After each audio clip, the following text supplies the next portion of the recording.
I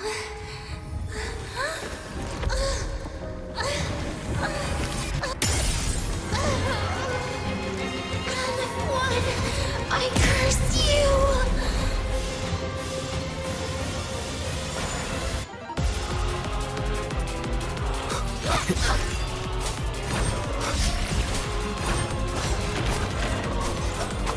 You, the Space Truck Collective, all this running around for nothing. It's fine.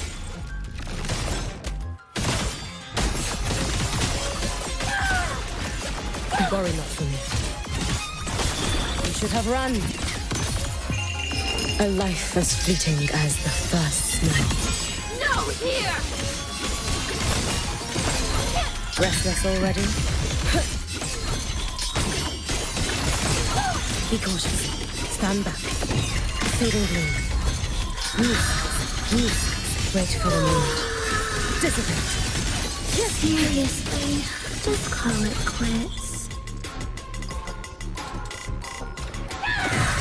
Is that the... I cannot fall.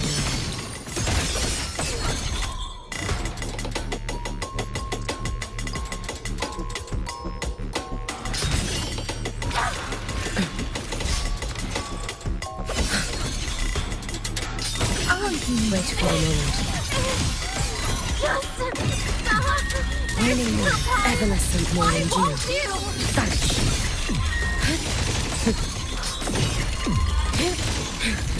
It's been so long. To turn back.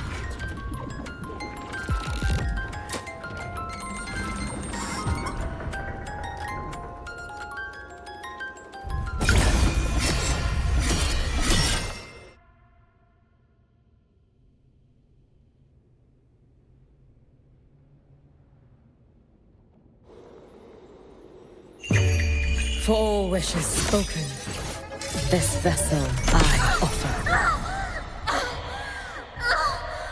Damn you, Outwood! Shut up!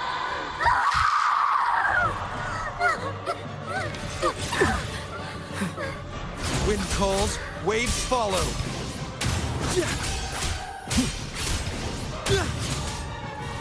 The wicked will face waves rise. Judgment strikes! One more time.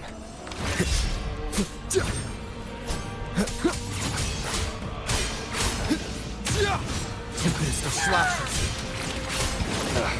Bad timing. Too late to escape. Your days are numbered.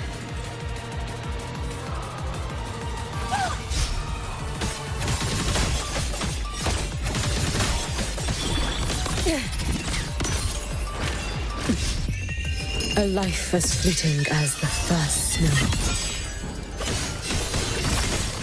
Worry not for me.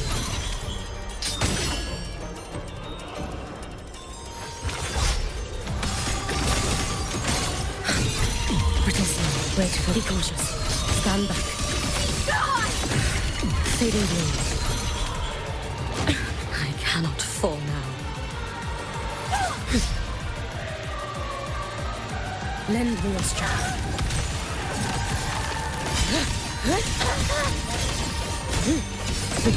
Waning moon. You've prepared for this, have you not?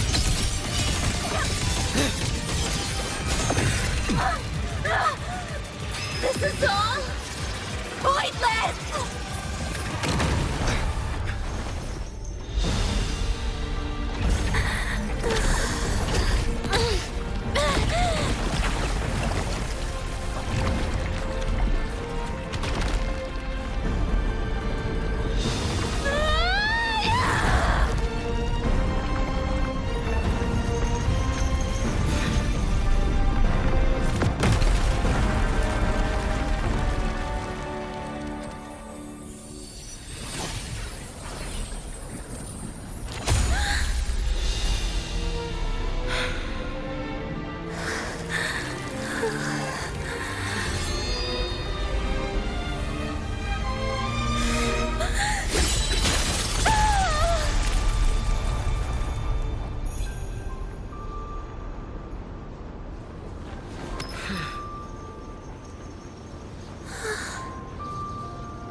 Rest now.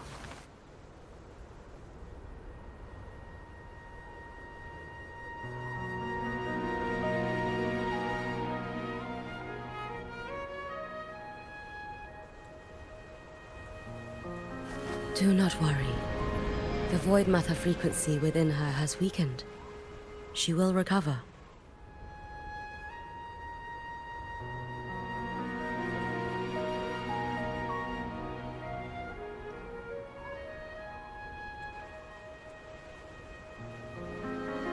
Forgive me, but I believe waiting for the void matter to spread would take too long. This will be faster.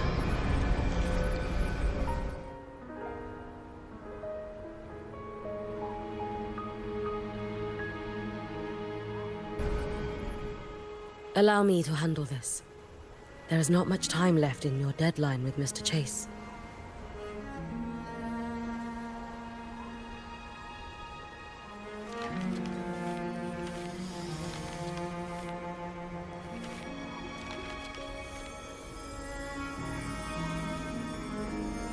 My Shiratori can guide you through void matter, but the concentrations here go beyond its strength.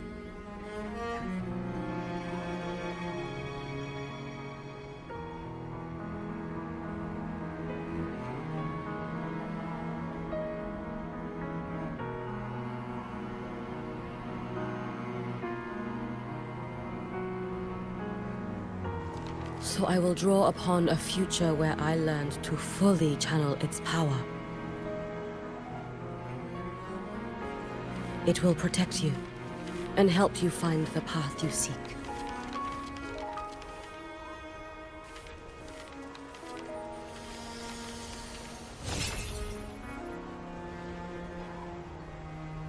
The rest is yours to face.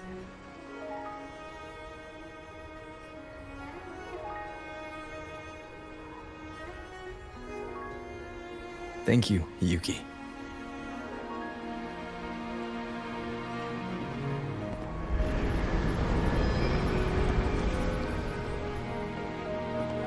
I've read the Space Track Collector's report on IMF. She wrote that her intention is saving the world. Lucilla said you are her family. I suppose you must be the reason she held that vision.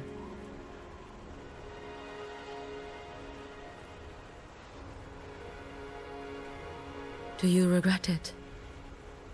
Leading her to the Savior's path, to a life of pain and struggle.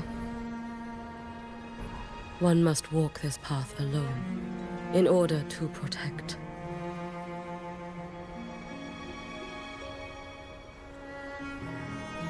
And those who walk it out of admiration will lose themselves in the mire.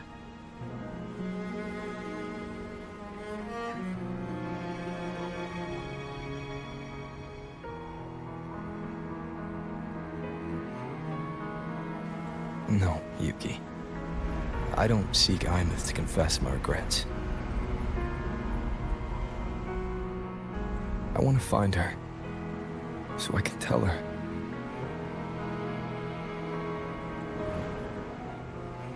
I hope to make you proud. I hope I haven't let you down. I've always been proud of her. She chose to walk this path with me. So, I know I'm not alone. Should I ever fail, I know there will be someone who'll continue to protect Solaris.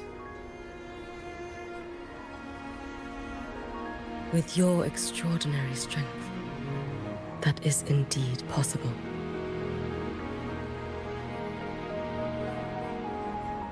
But for those who are too weak to save others, there is only futility waiting at the end.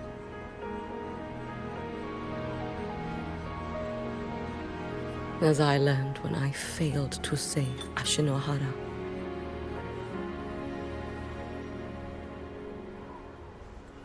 All I can do now is hold my Sutsu tightly to ensure that after Hyuki, there will be no more Miko of flaming Sakura. That is all that remains.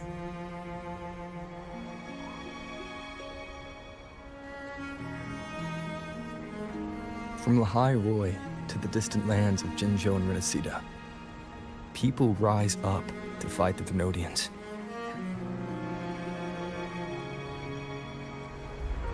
I've been a part of that fight. But to pretend I'm the only reason they're standing, that everything fails if I do, that's arrogance. It's an insult to everyone else choosing to stand their ground.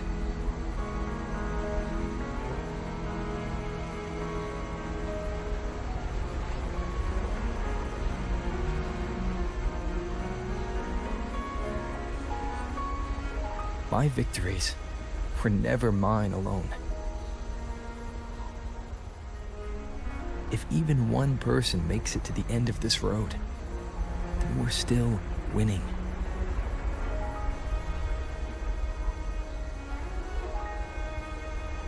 Hyuki, when you're walking alone and feel that weight, just stop for a moment. Look around. Stop.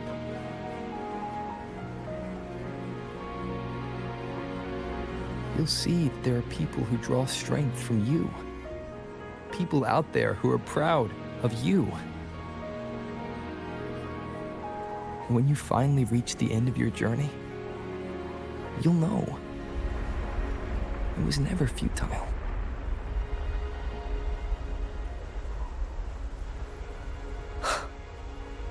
How enviably brilliant.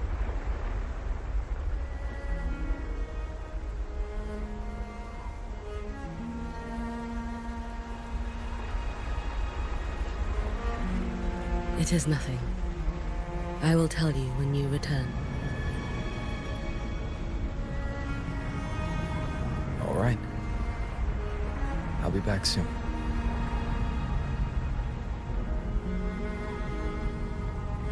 I will hold the line here until Duskvale initiates. I will wait for you. Together. With everyone.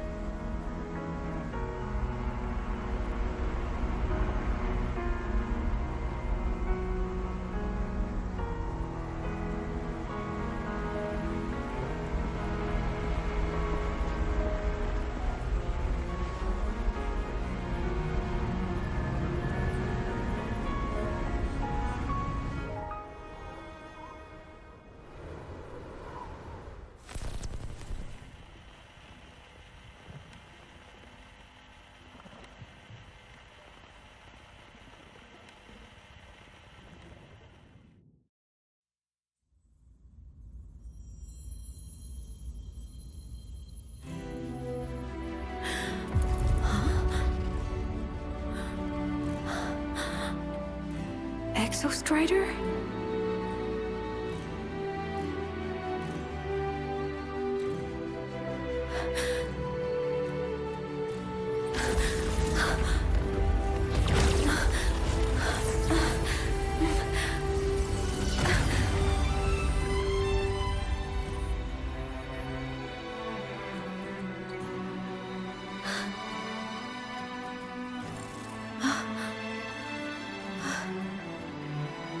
Someone consumed by void matter.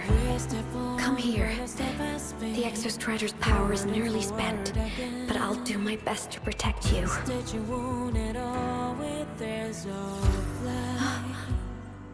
This frequency. No! Your existence is already nearly... Where am I? Did the void storm consume me? Am I dead? Is this void space a higher dimension? Our existence is fading. Did you just say that time and space have no meaning? Who's speaking? I can't see you, but I can feel you. Sound doesn't travel here. Thoughts do.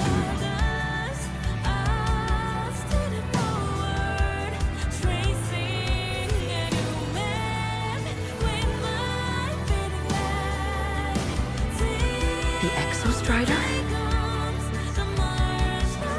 Why is the Exostrider here? What happened? The light. What should we do?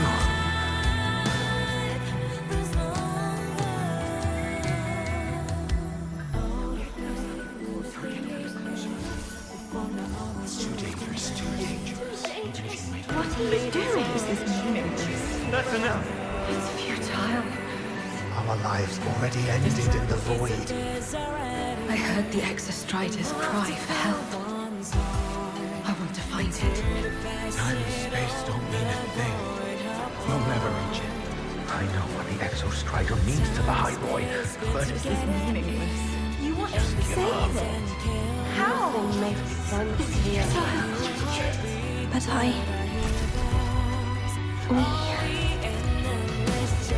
we made it to the stars to reach for the unknown, didn't we?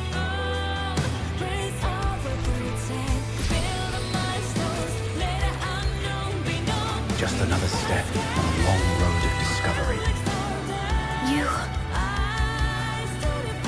This is where we came from. A space-time coordinate with the Exostrider as the origin? But that's impossible inside a black hole.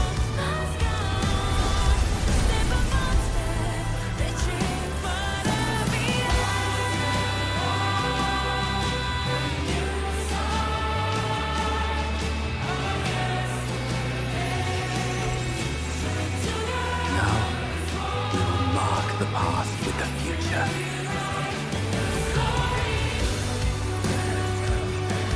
Thank you.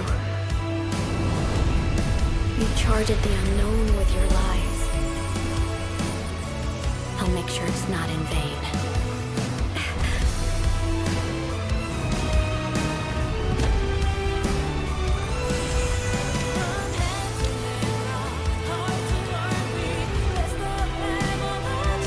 The light of the origin point. We will bear it.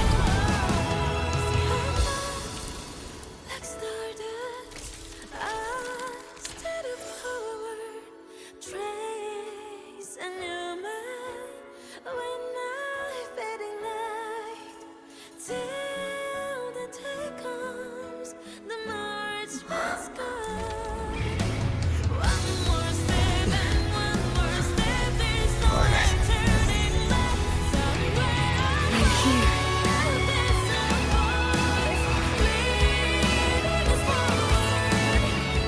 Planet, can you bring the drive replica here? It's the heart they built for the Exostrider. Don't worry. This time, we'll save the world together. Okay. I'll bring you back humanity's hope. So, wait for me.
The Exostrider's frequency is decaying.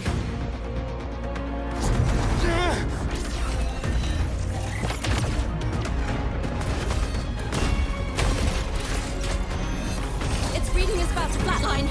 Status on the drive replica. Almost ready. We just need the calibration data now.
Ascension complete. Systems as complete. Ready to re-engage enemy. Exostrider, you're awake. Assessment. A human heart is now operational within me. I can now speak with their voice. In Frostlands, where civilization should not have taken root, a collective was born. A will to explore what lies beyond. They have chosen me.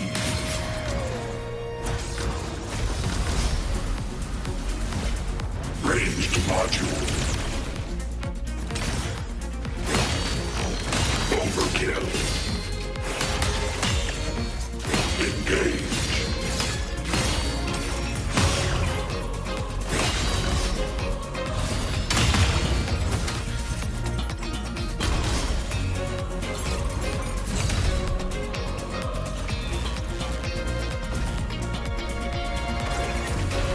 Evaded.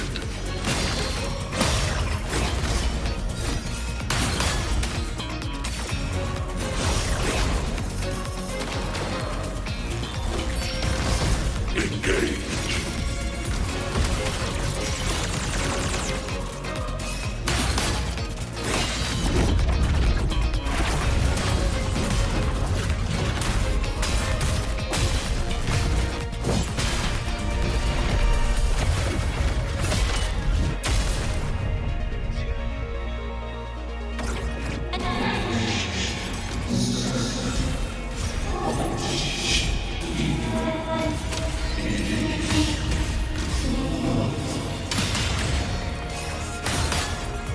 Directed. I voyaged here to fulfill my mission. Life on this planet has the right to explore the vastness of the cosmos. You see the civilizations across the stars only as food to quiet your hunger. You cannot comprehend the will that drives them.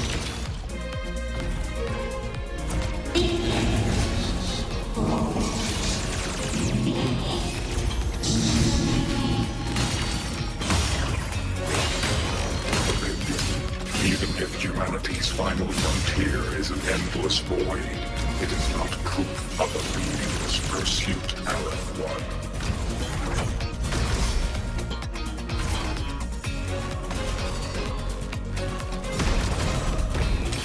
Disintegrate.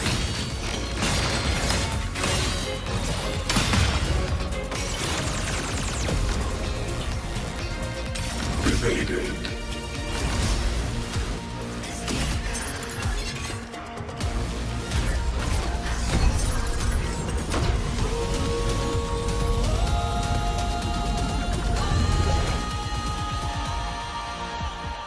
Verdict. termination. Full expansion.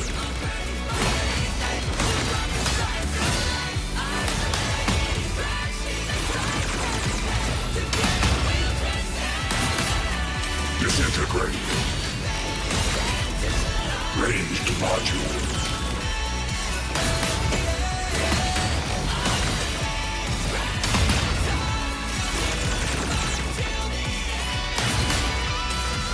Evaded.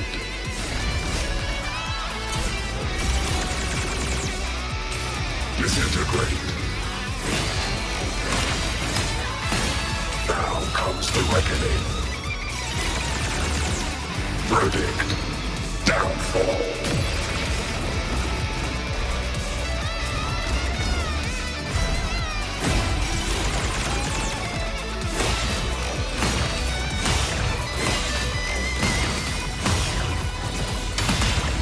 Full expansion.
Confirmation.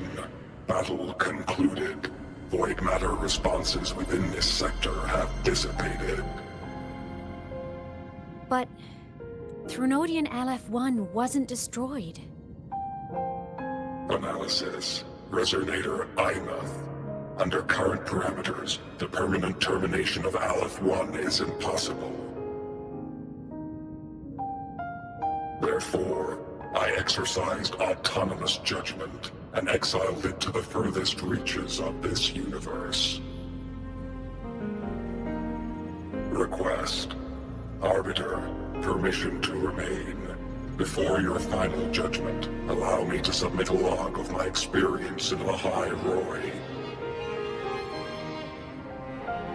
Log retrieval. On multiple return transits, I was detected by Aleph-1. It pursued me, its objective to enter Solaris through the Strider Gate. It attacked. I fell. But Resonator Imuth answered me with her power, and I was able to banish a part of Aleph-1. I should have initiated a full system seal to await repairs, but I saw countless pairs of terrified eyes. Discovery. The Roya in the Frostland stood helpless before the Threnodians' void matter calamity. I saw panic and dread. Following the protocols shared with the Sentinels, I extracted my reactor drive and encased it deep within the ice. Then I powered down to slumber. Exception. A momentary reactivation occurred. Resonator Imuth resonated with me a second time. She required my power to mend the Strider Gate rift. I complied. That was when I became a digital ghost. But was that the second time we resonated? Or the first? Initial assessment. Upon reactivation, standard procedure was to request your retreat. Direct engagement with Aleph 1 was a tactical irrationality. But the human heart granted me a voice. The will of this civilization gave me the strength to stand with you. Component analysis. This drive replica forged by humans is crude and fragile compared to my original drive. I can feel each one of its pulse cycles, violent, eroding itself with every beat. The shrill, grating friction of wear. This is the first time I have ever heard myself. A heartbeat bestowed upon me by them. With this heart installed, I have acquired capabilities previously undocumented outside the Sentinel Mech series. Projection. Given Trinodian Aleph 1's abilities, we must assume it retains the capacity to return. Once the Strider Gate is fully sealed, I will remain on this side as its guardian. I will bar its re-entry into Solaris. Request. Arbiter, I was born from humanity's hope. Please permit me to remain here and protect them until this heart ceases to beat. Query. Resonator Imath, are you willing to accept a portion of my power? When I first arrived in Lahai Roy, your assistance allowed me to seal the Threnodian beyond the Strider Gate. Your current state is a consequence for which I bear responsibility. While I slumbered, you safeguarded Lahai Roy in my stead. Now, the death that once drew near has been severed.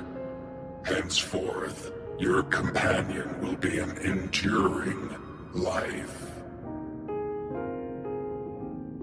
Summary. I am experiencing the state defined as guilt.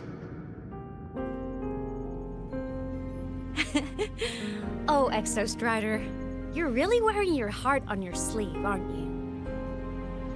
But hey, I chose this path myself. Made my peace where it ends a long time ago. As for your question, this savior's got a career to uphold.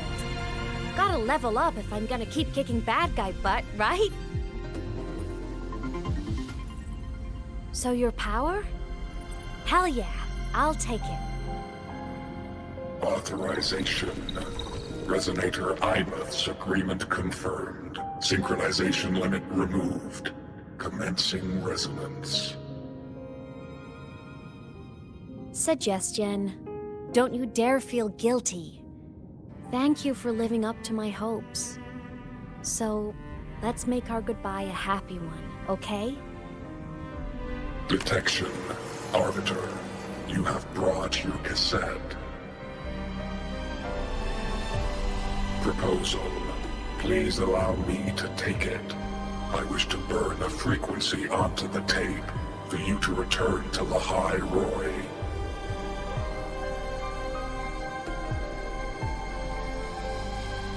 Briefing. While traversing the stars at high velocity, my trajectory once intersected with a slow-moving probe. Its hull was marked with Solaris script. Its launch date is estimated to have occurred a long time ago. I intercepted and recorded the signal it has been continuously transmitting to Solaris. Its name is the Far Watcher. Objective. I wish to offer this recording as a gift to the people of Lahai Roy. Status: Strider Gate closure imminent. Preparing to return the Arbiter and Resonator to Lahai Roy. Query: One last thing, Arbiter. Will you permit me to alter my designation to bear the name Lahai Roy? Objective: I wish to always be reminded of my heart's origin. As you wish. Designation change complete. Thank you, Arbiter. Valediction. Farewell, Arbiter. Please deliver my temporary goodbye to the people who forged this heart. Prediction. We will meet again in the boundless sea of stars.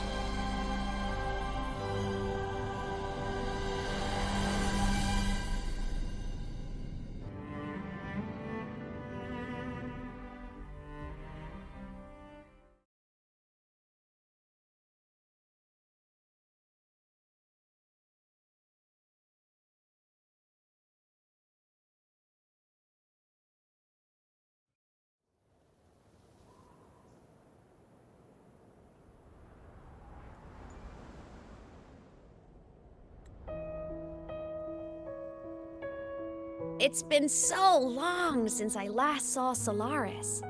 Feels weirdly nostalgic.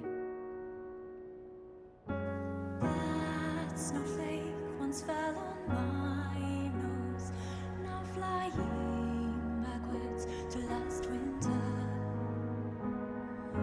I realized the talent. Now that Aleph 1's been kicked to the cosmic curb, Lahai Roy can finally breathe easy.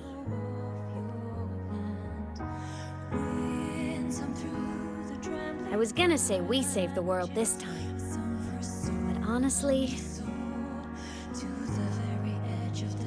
it was the explorers who fell into the void matter. They're the ones who mapped that data on me and the Exostrider inside the Threnodian's black hole. All I did was burn their findings onto a cassette for you. And it was the people of Lahai Roy who decoded the cassette and forged the drive replica. That's what let the Exostrider finally cast the Threnodian out. So, this wasn't a story about heroes saving the world.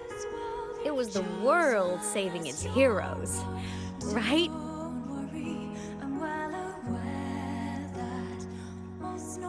Yes.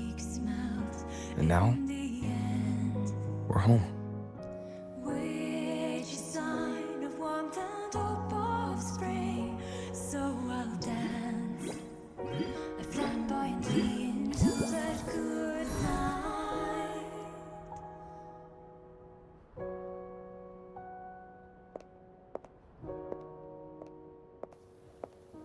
You're back.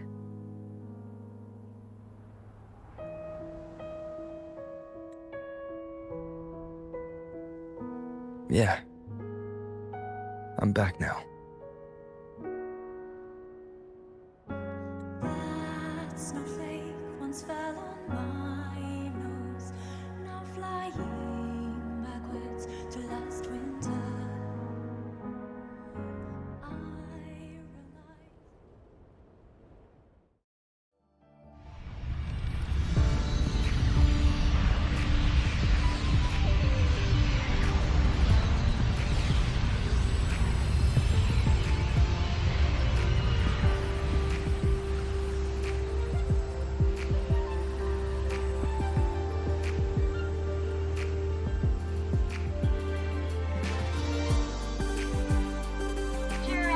Recent activity, impact was successfully contained to the Dema planes. Within the planes themselves, void matter concentrations have dropped significantly across most sectors. Monitoring data from the space track collected confirms that Threnodian markers within the region of the High Roy have now fallen to near zero levels. Exostrider activity has fully ceased. However, related research into its technology will continue.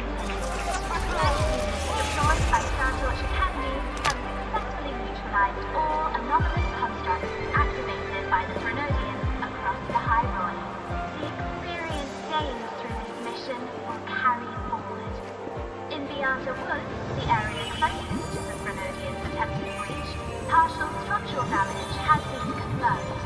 Overall, the situation remains well within control. As void matter levels continue to drop, the Roya will regain access to a broader and more stable range of territory.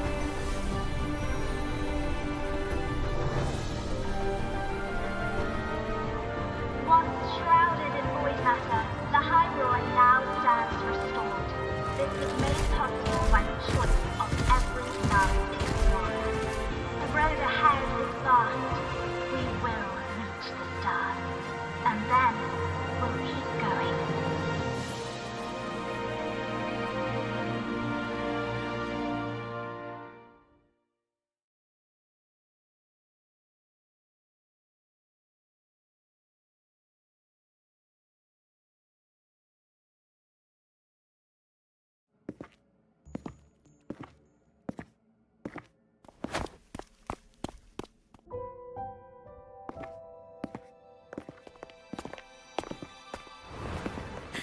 You made it!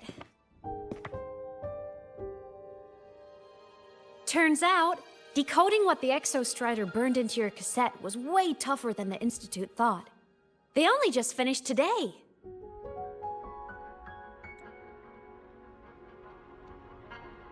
Over here! Everyone's waiting for you.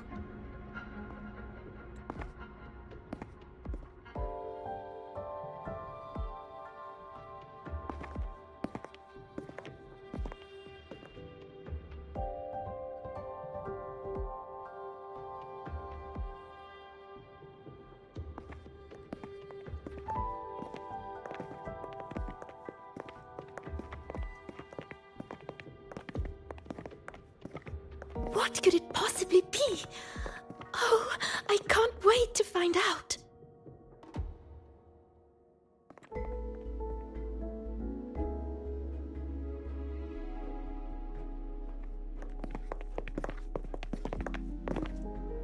The Far Watcher.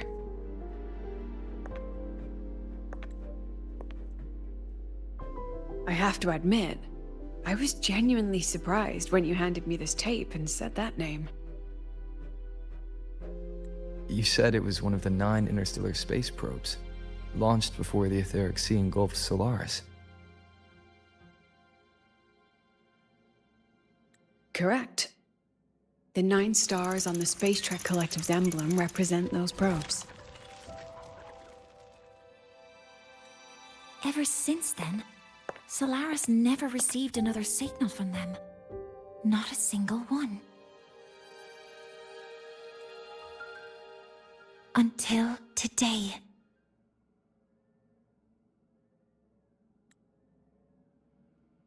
Professor Mornier, you may begin playback.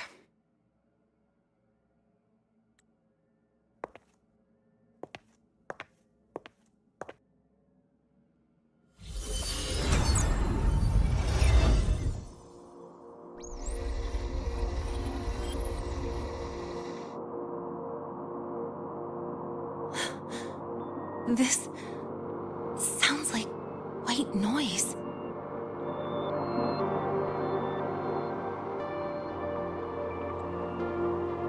Judging by the cassette's data, they're sounds the Far Watcher recorded while drifting through different galaxies.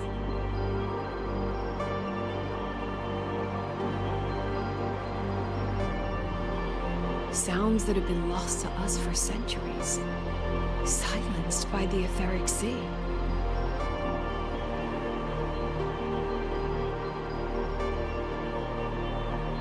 So that's why the Exostrider wanted to give these recordings to the explorers of Lahai Roy today. Because this is a gift from light years away, sent by the explorers of Lahai Roy's past.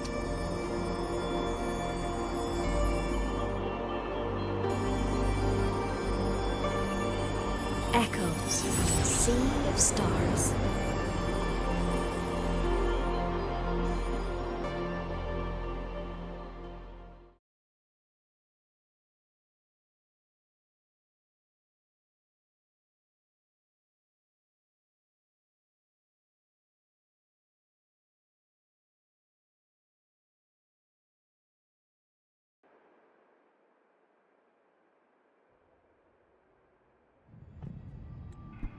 The Space Trek Collective has taken in that Denia girl, just as you wished, Grand Architect.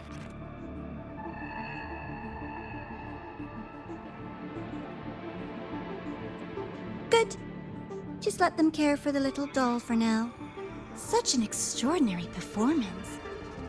I'm sure I can find another role for her later. All retrieved data has been processed, awaiting review at your leisure. May I ask what you plan to do next?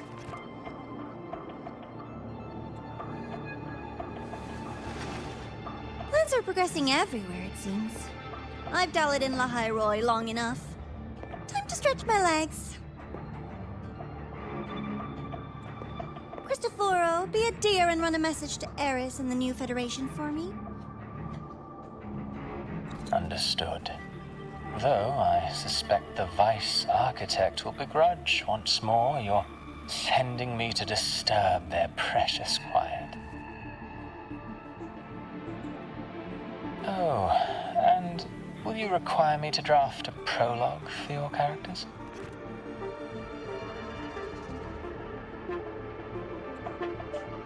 No need. I'll pay for Lova a visit myself first. That will be all for now. This body tires so easily. Remember to give her a silent ending. Grand Architect, with this phase of verification complete and full production proceeding, do we still have use for that Miko? That won't be necessary. Her future as a Threnodian resonator has been taken. She no longer requires our attention. Besides, she's failed one too many times, drawn one too many futures from herself, and she still insists on walking the path of saving Ashinahara alone with no intention of stopping.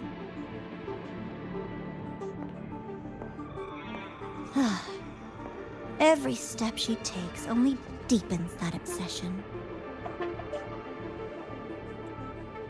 After countless cycles of failure, she too will be reduced to ashes by her own vow, just like her sister.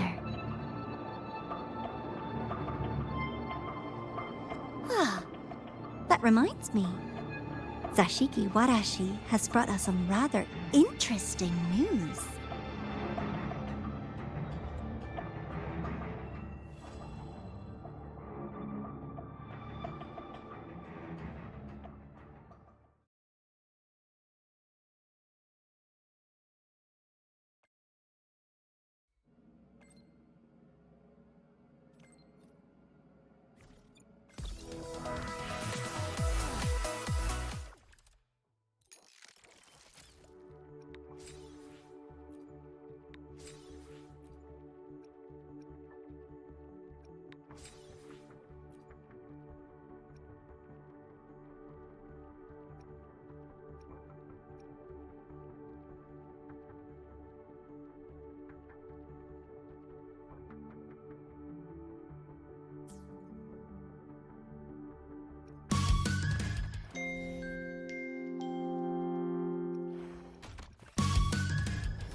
Hyokuro must be just ahead.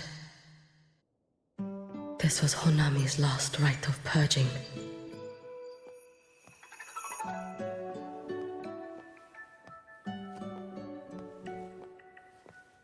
All is settled.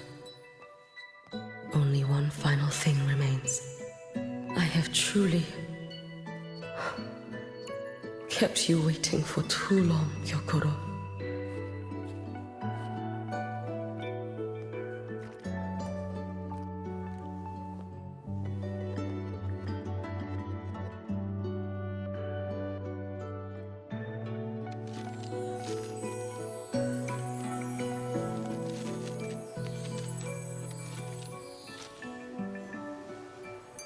Finally came to see me. Yes, I have come. Made up your mind? I have. Ready to kill me then?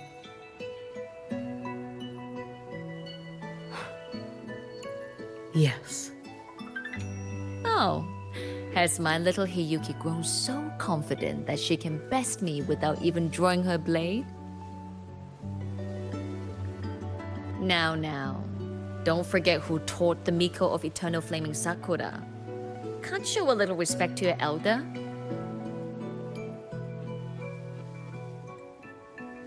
You call what you did to me teaching, Hyokuro?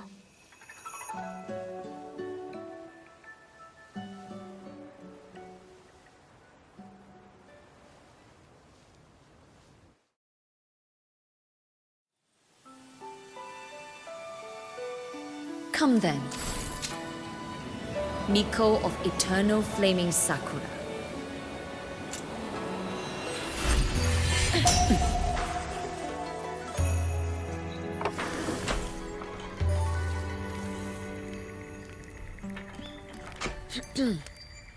Calm yourself. A restless heart makes for unsteady hands. But I do not wish to learn this. Then what do you wish to learn?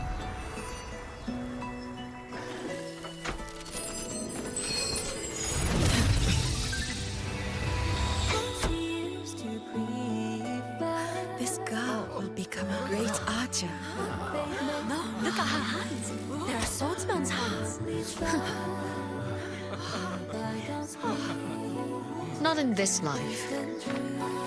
Her hands aren't ones to hold a blade. Isn't that right? Well now, you have refined your technique.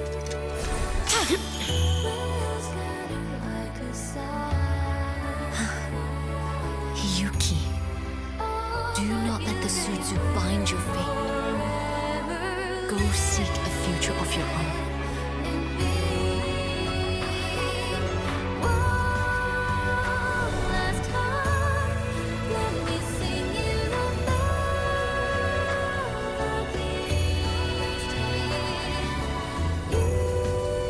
Focus, Hiyuki. Survive this strike and reach your tomorrow.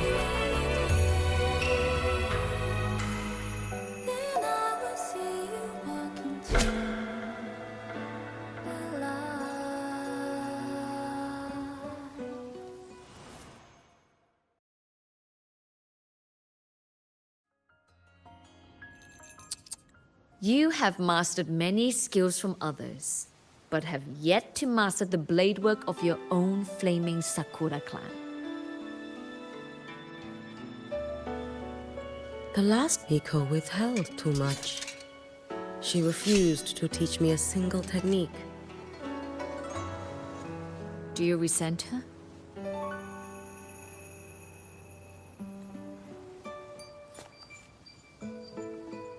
I do.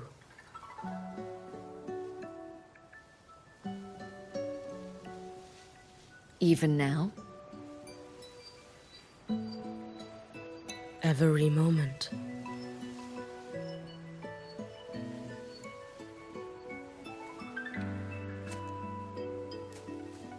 I resent that she did not step down long ago.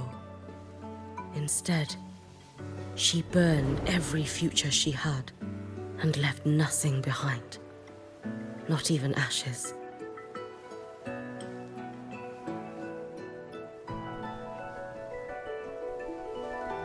I resent that she did not pass her skills to me.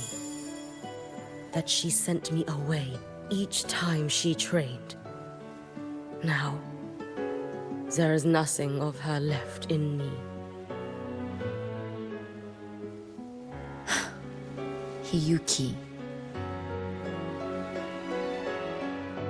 I resent that she always told me to be myself, yet chose a death that was nothing like herself. And you resent that even after dying? She lingered as a spirit, waiting only for you to send her on. Huh? I was being cruel, wasn't I? It's just, I couldn't let my fear go. No one understood the scale of your gift, Hiyuki.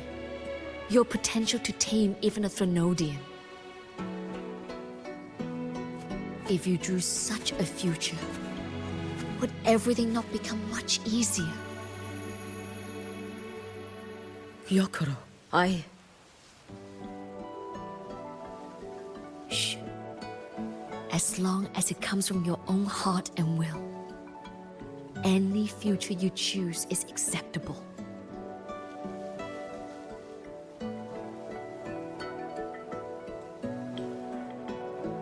But if our little Hiyuki truly became a Threnodian resonator, well, I'd have no choice but to follow family law and send us both on our way. I have already burned that future.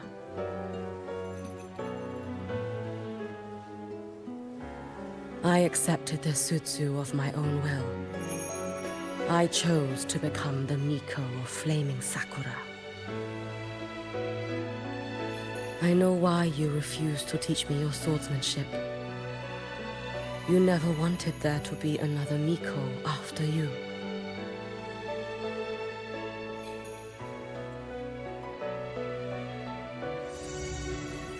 I will fulfill that wish, sister.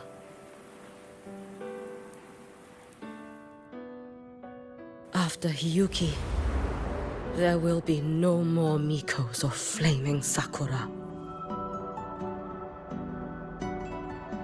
The Miko of Eternal Flaming Sakura. That is a heavy title to bear. It is. The future ahead is long. Very, very long. I know.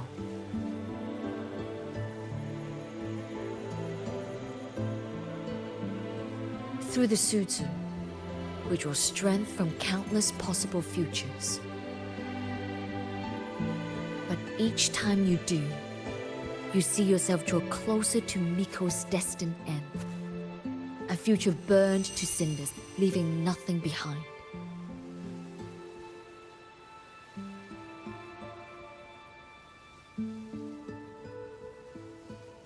Yes.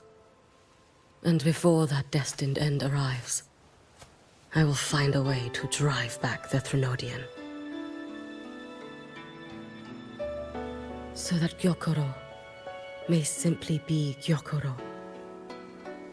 So that Hiyuki may simply be Hiyuki. So that Ashinahara will no longer need a Miko of Flaming Sakura. You have grown up, a little Hiyuki.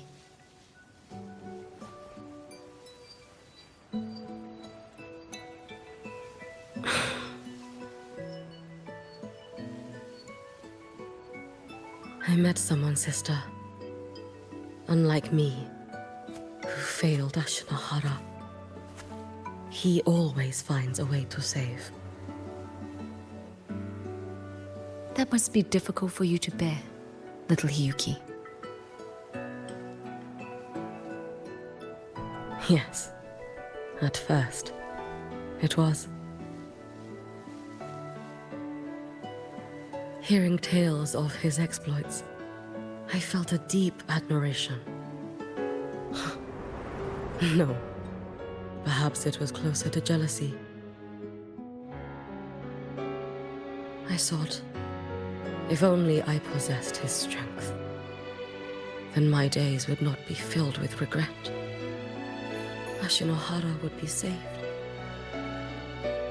And I, in the peace that followed, could have lived an ordinary life. But upon meeting him, I came to understand. Even a great savior carries many pains and failures. And the path of a savior is walked not alone, but alongside countless others. Gyokuro. Yes? I have always admired you as the Miko of flaming Sakura. And I have always held you in the highest honor. Even if one day I am burned to ashes. Because of you. Because of him. Because they all exist.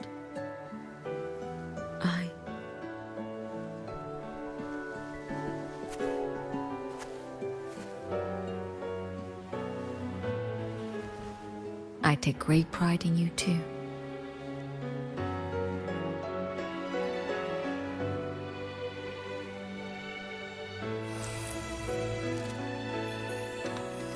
Go on, Shiratori. Fly to where your heart desires. May the day come when you, too, step into spring as freely as anyone in this world.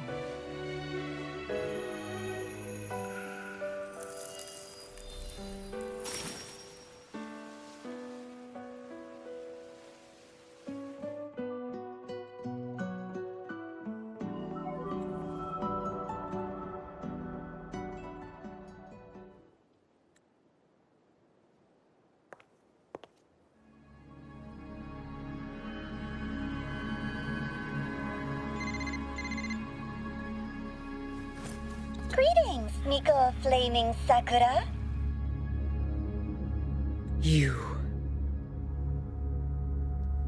Oh, relax. I'm not here to recruit you. I just heard a piece of news and thought you might want to know. Not long ago, that island floating over the sea, your hometown, it vanished. All in a single day.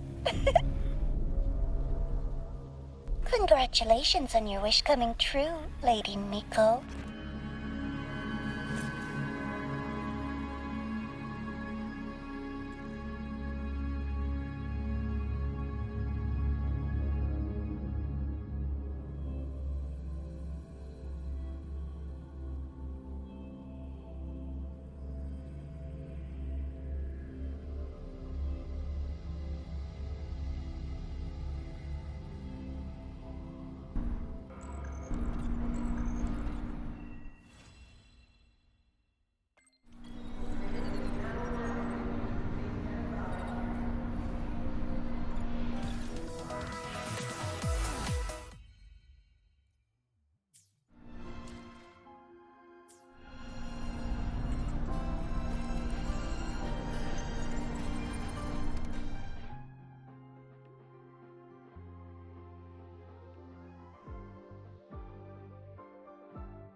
She's right, little one. You might still have a way out.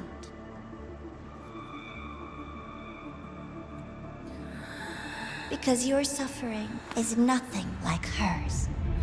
It cannot make you stronger, but neither will it last.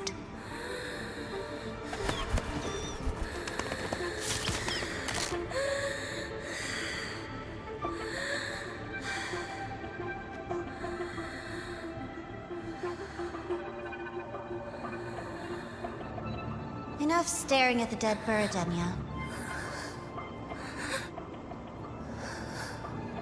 Why did you kill it?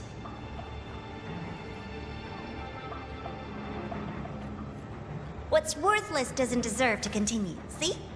That was mercy.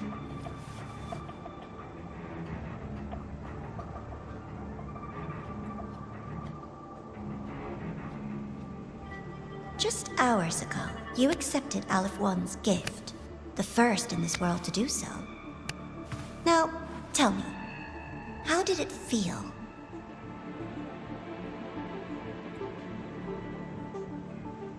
I felt nothing.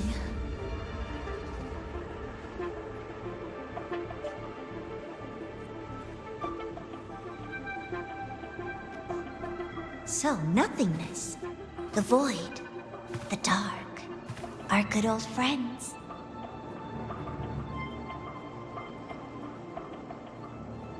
But why do you tremble, Denya?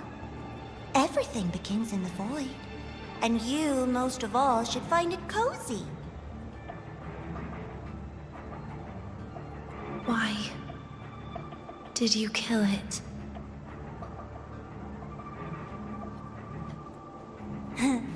Self-awareness. A lamentable flaw in the course of evolution. Now, look up, Denya. What do you see? The void. And the dark. Good. Remember what you've seen. You will accept them, Denya. Become one with them. This is the world's first gift to you.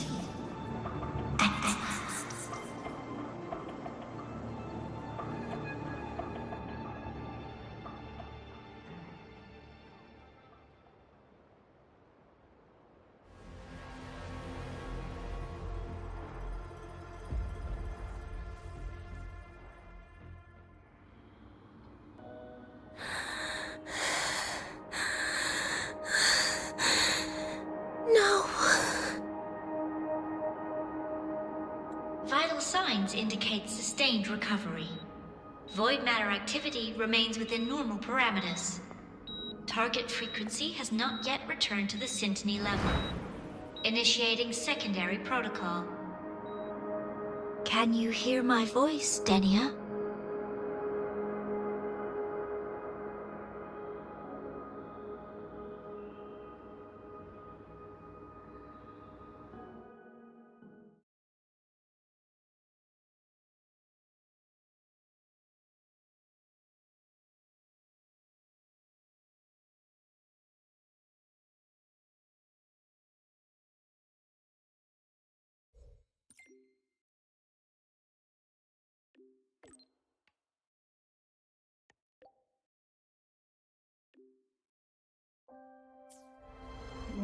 So, Denya, huh? You think she's all right? Denia. The Fraxidus made no move while she was unconscious. Have they really abandoned what they worked so hard to achieve? Or are they biding their time for something else? Let's go see for ourselves.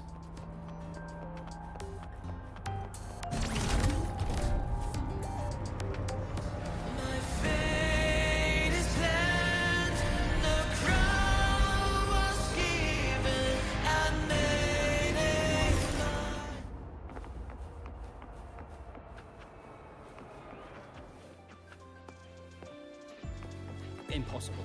We will not agree to that condition. Please relay this message, Madam President. I'll take full responsibility. Rover is here. Yes, I understand. Please rest assured. Sorry to pull you in on such short notice, Rover. I'm Arman. I sent the message. The situation's worse than we anticipated, so I'll keep it short. How's Denia? She's awake. But just as we feared, the Fractidus did something to her. After waking up, her frequency deteriorated rapidly into systemic failure. According to Rebel College's estimate, she has 1 week, at best. No idea. There's not enough time to even determine whether it's physiological or caused by the Threnodian. The new Federation is pressing charges over the Stridergate incident and the residual frequency on the dimmer planes. They want Denia handed over immediately. We didn't comply, of course. Denia was a Star Torch Academy student. Sending her there would turn her into a mere research subject, and cost us our only chance to reach the truth or contest the charges. I see the picture. When you say contest the charges, are you suggesting Denia is the key to breaking this stalemate? Exactly. First, her connection to the Voidborn Threnodian has enormous research value. Even with the Stridergate sealed, she could open new directions for void matter science. And based on Iris's review of our prior interactions, Denia likely knows the source of the Threnodian frequency on the dimmer planes, the reason why her condition is worsening too. If she is willing to cooperate, we can resolve this before the new Fed forces our hand. We treat her, she helps with the report. It'll be a win-win, ideally. Sounds like that didn't go very smoothly. No, she's been resistant to any form of contact. This is where we need you, Rover. I'm sure you understand mental stability is a prerequisite for frequency control.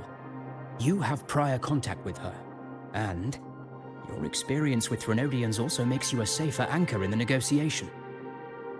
Denia might be a viable opening, but until I figure out what the Fractidus is planning and where they are now, I shouldn't commit to anything reckless. I'll speak to her and make my judgment from there. Also, I want this meeting kept off the record. No files. Not even in Iris's archive. Understood. Then I'll leave this in your hands. Her identity is only known to very few now, I can assure you.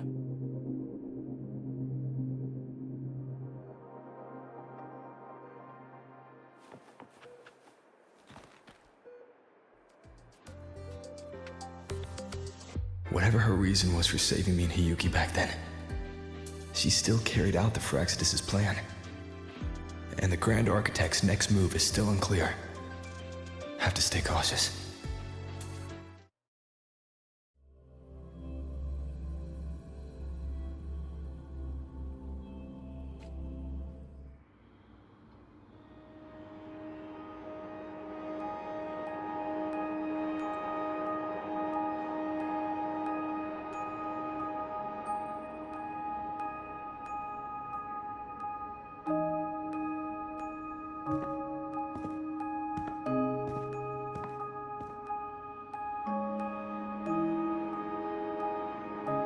Denia.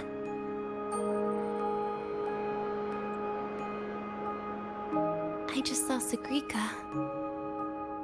That was crazy, Rover. I didn't think you'd actually, drive that thing off.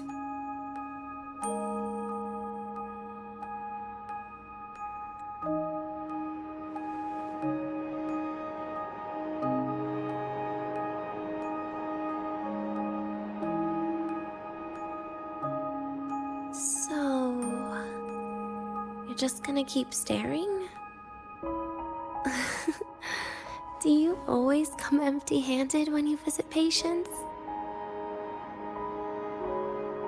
Looks like she's free of the Thenodian's influence now. But that way of talking...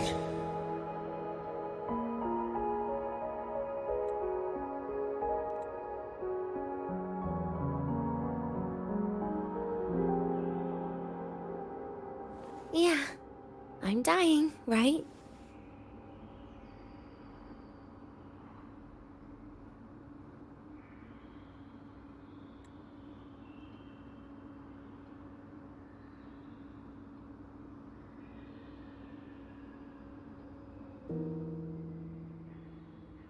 That person gave me a gift a long time ago. Said when the time comes, I'd finally get a nice sleep.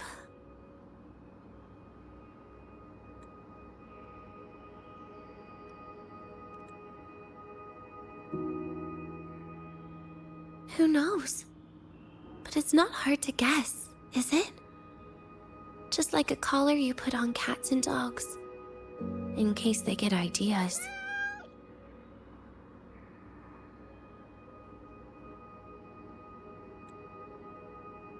No. Cats and dogs might be too generous. At least they can still bite. I'm probably closer to a lab mouse now.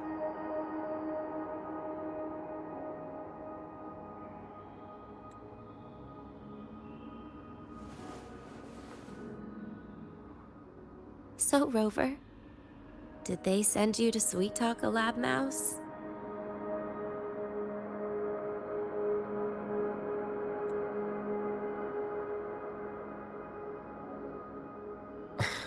Denia, I'm here because I chose to be.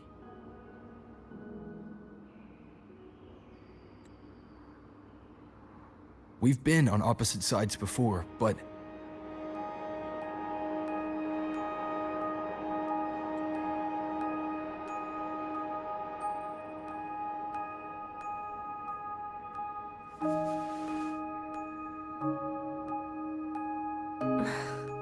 There you go. Still all serious.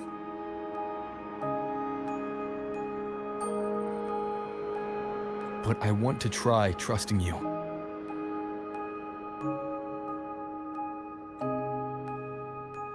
Right. In that case, am I supposed to look more excited?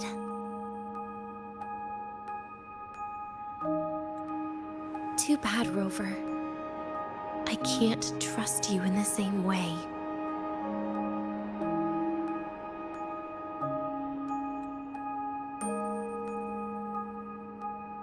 You saw me at my worst there.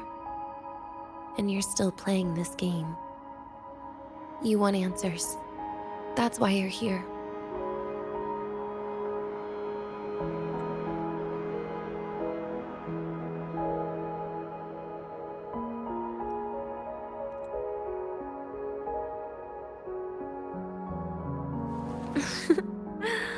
Don't get the wrong idea.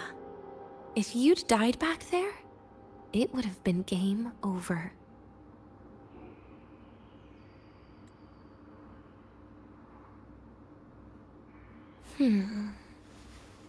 If you really want answers, how about we make a deal?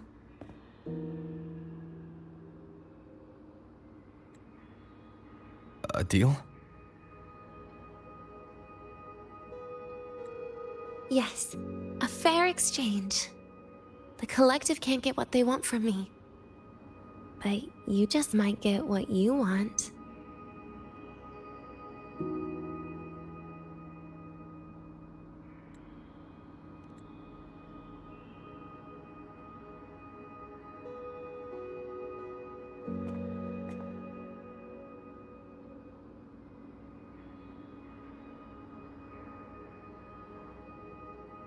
Maybe you could stay with me for my birthday.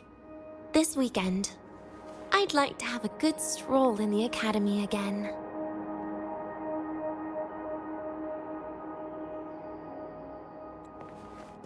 Your birthday's this weekend?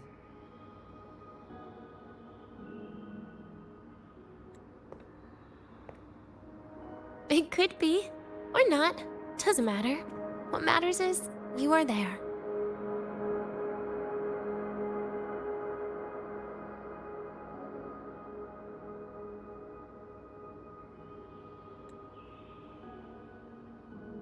I'm running out of time. Some things deserve a proper ending. With a good day. An ending. What is she planning to do? But in her current state...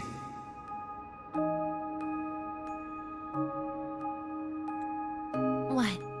Doesn't feel safe even with you around? Then put another collar on me. Or a bomb. What's one more, right?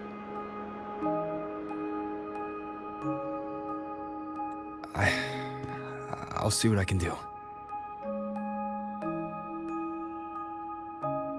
You mean that? But people at the Academy, do they know? The Space Trek Collective never made your identity public. So for that day, you'll still be the Academy student Denia.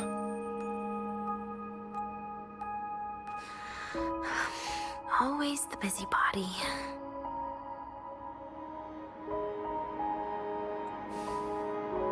Fine. Then it's a deal, right?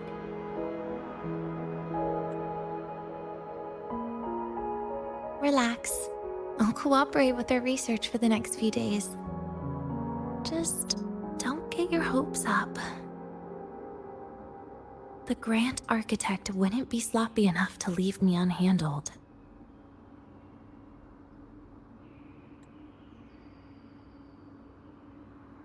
Anyway, no point worrying about it now. I'll see you this weekend, Rover.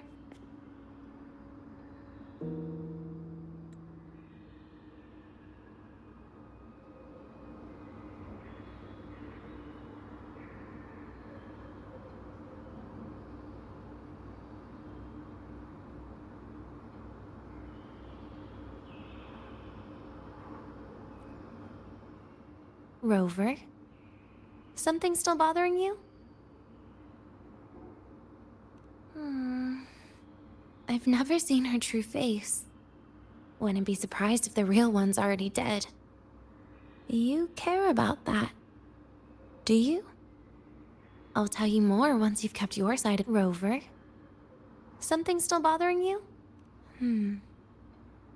Miss my life at the Academy. Huh. What made you think that? You keep staring out the window. That's where the dorms are. When you put it that way, maybe I do. The president once said that everyone ends up missing their school days when they grow up. I guess that really was my golden age. Rover? Something still bothering you? Trash gets dumped, you know? And those little tricks of mine, she probably noticed long ago. Or maybe she simply decided it was better if I died here. Because you always try to save everyone? Even someone like me?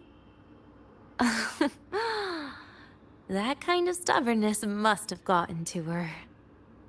Rover? Something still bothering you? See you this weekend, Rover.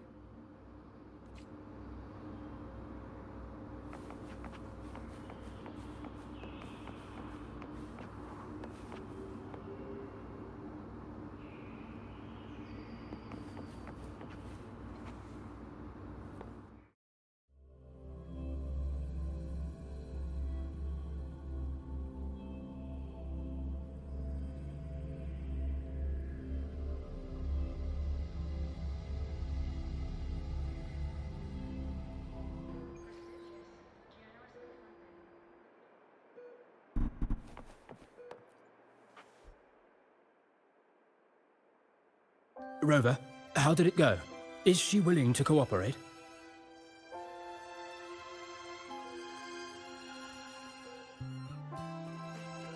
A birthday? At the Academy? I see. That is an unexpected request. But if that's the key to cooperation, the Collective will treat it as a special case.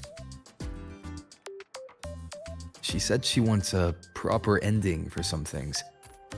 But I don't know her true intent yet. We'd better be careful. Noted. We'll initiate a full risk assessment immediately and draft a comprehensive operational and contingency plan. Thank you. Would you be available in the afternoons of this weekend? She asked for you specifically. Much appreciated. We'll ensure that all procedures and contingency measures are fully in place. I'll send you the finalized plan before then. Let's stay in touch on Wave's line.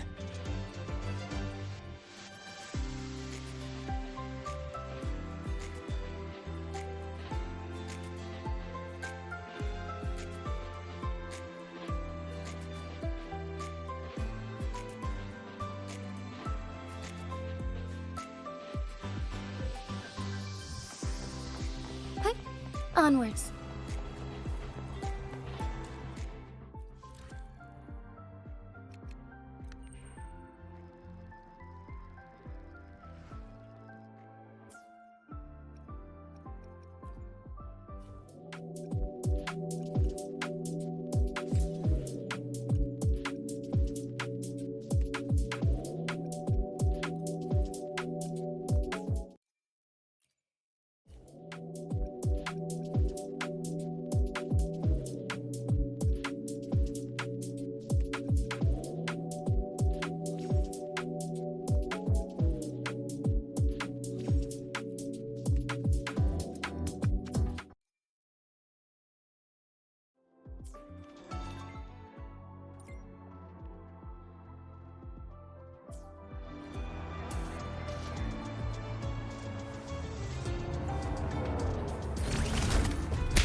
departing soon. All passengers, please take your seats and fasten your seatbelts. Void storm hazard level at transit stop low.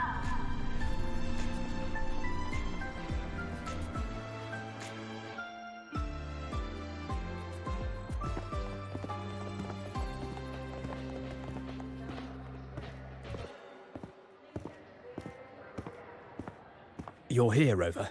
The procedure and contact list have been sent to your terminal. All steps and contingency measures are included.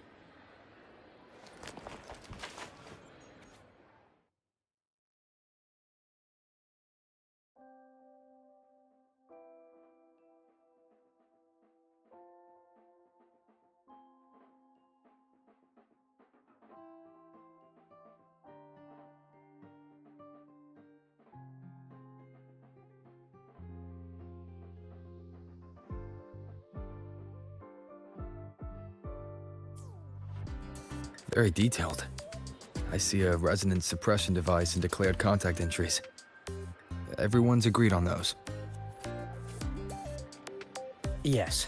At Denia's request, we used her terminal to schedule the meetings under a recovery discharge notice. She'll be approaching them today as a student. The suppression device was her idea, a guarantee of cooperation. She said it would make things fair, even though she doesn't really need it in her current state.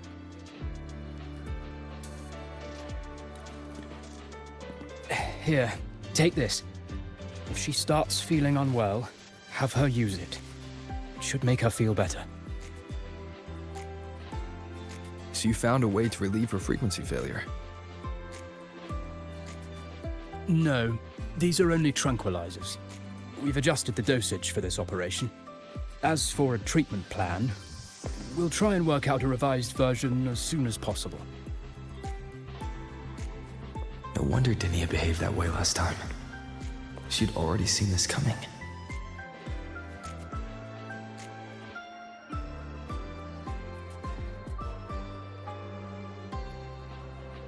The diagnosis from Rebel College shows that the problem doesn't lie with her resonance ability, but a failure in her self-regulation mechanism. We're still validating several hypotheses regarding the symptoms. Hopefully, we'll have answers soon. This is looking grimmer than I thought. Still, if it's related to Thermodian frequencies, the Black Shores might have better solutions. Don't concern yourself with the research. For now, we'll need you to focus on today's operation. Please contact us if anything arises.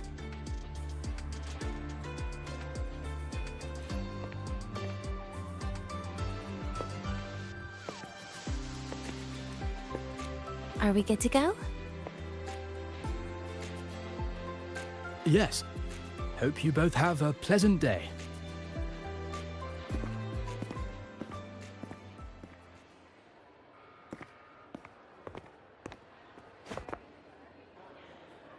So, I'll be in your hands today, Rover.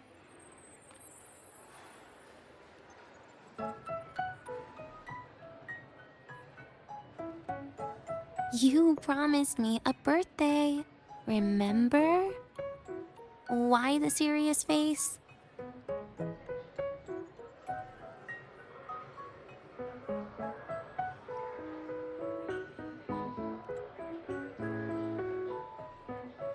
Because today, I'm Denia, a proud student of Star Torch Academy.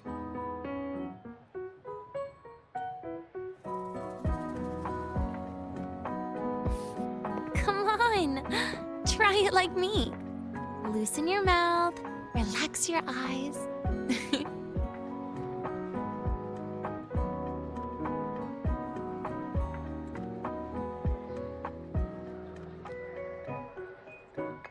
There. See? You look nicer when you smile. I can do that.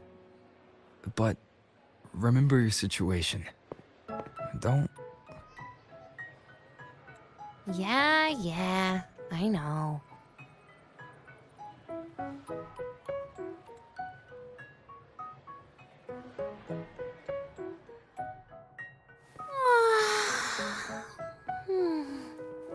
Finally, they let me out for a walk.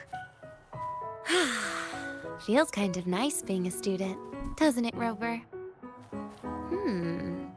Funny. You'd think there'd be more people here on a weekend. Don't tell me. They heard I was coming and decided to hide. So, that's a yes then. You could at least say something nice. Campus security is still our responsibility. That kills the mood.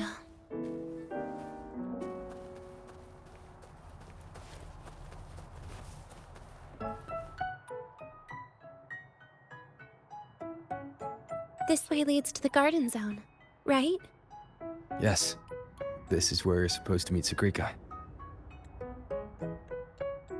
Oh, Sakrika. When was the last time we went shopping together?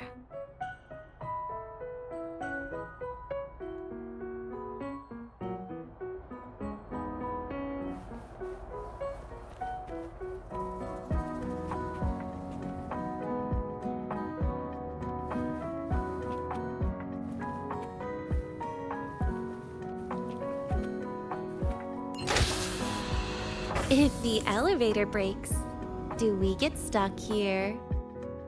I can cut it open. Wow, the elevator was fast. Let's go, Denia.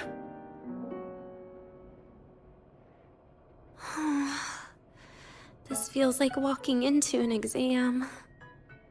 You'll have my back when she starts asking questions, right?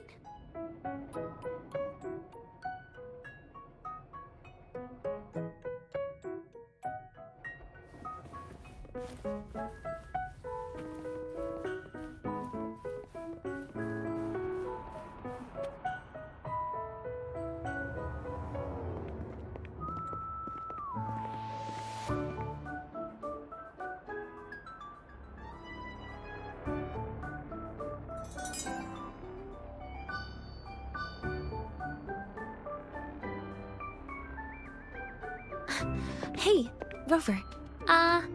Wanna swing by the arcade first?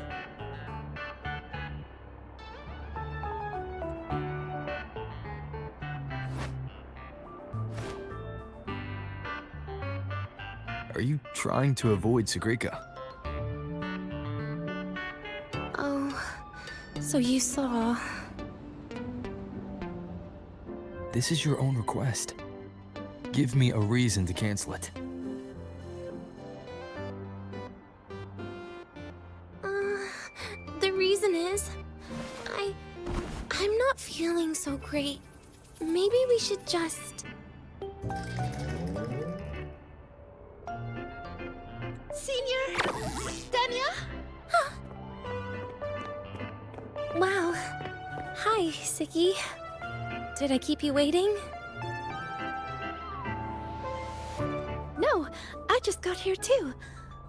Oh, why are you with Dania today, Senior?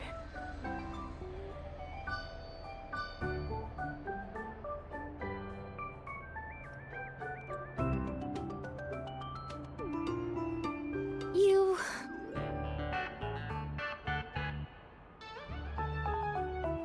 I didn't realize you were that close. But that's nice. At least Dania finally gets some fresh air. Every time I went to the infirmary, Dr. Luke said you still needed some rest. So, are you feeling better now? Oh, I was better a while ago. Guess it's just bad sleep. I mean, a ward's never as comfy as your own room.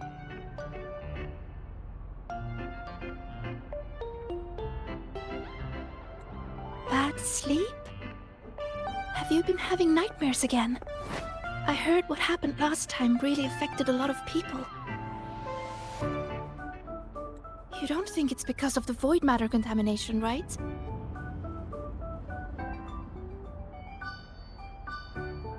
Of course not. I just pretended to be sick for a bit longer, so I don't have to get back to class so soon. Relax. Having Rover watch over me is plenty. Come on, Siggy. Didn't you want to go photograph the white bird in the garden? It'll be off duty if you don't hurry. Okay then. Make sure you catch up with us later on, Senior.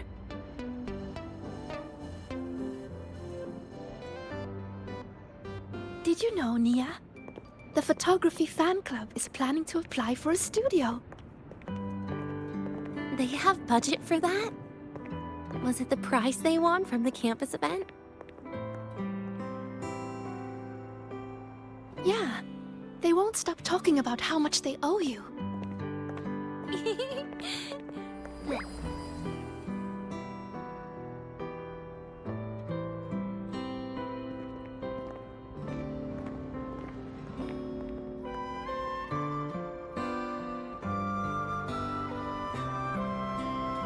You're yawning more than usual today. Are you sure it's not some kind of after effect? No way! I've just been inside too long. Got a little sensitive to sunlight. No. You can't stay shut in all the time. Little sunlight is good for you. Oh, too bright.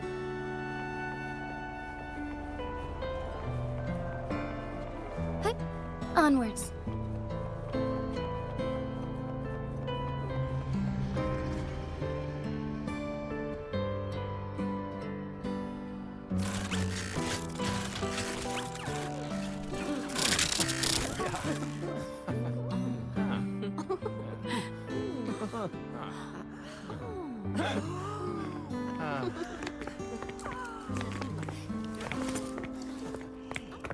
Look! The photography fan club's here.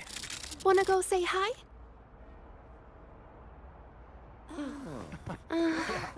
I'll pass. A bunch of camera-obsessed weirdos. Their prize money has nothing to do with me anyway. What are you talking about?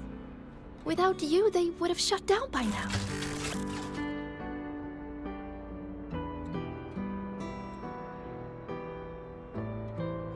It was for an Academy promo thing. The theme was Star Torch, Moments of Happiness. Why?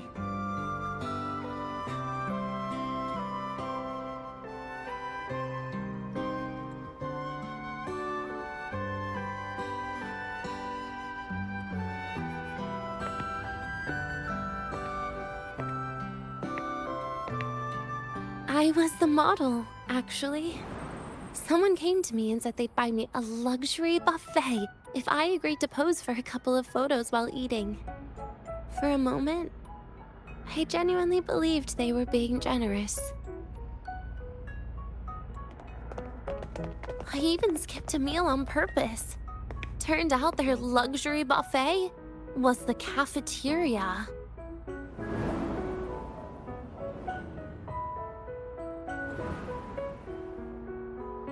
But the photos came out beautifully.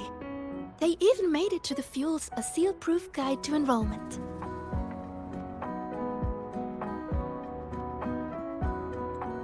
It's just marketing for freshmen. You smile no matter what you're eating. That's what being a model feels like, I suppose. Besides, you know I never really liked taking photos. Yeah, you're right. The only time we took a group photo was when Nivora insisted.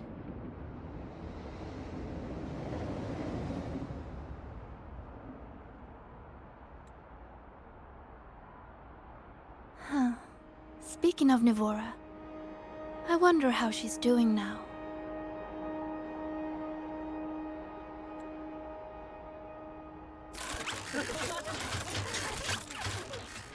Siggy?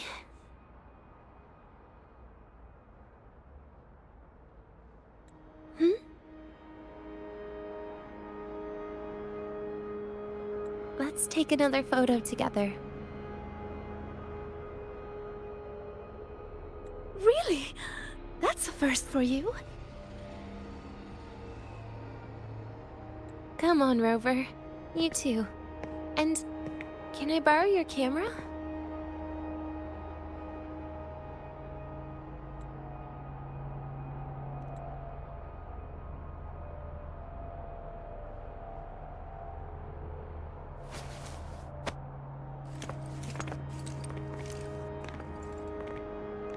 All right, ready? 3, 2, 1. Cheese!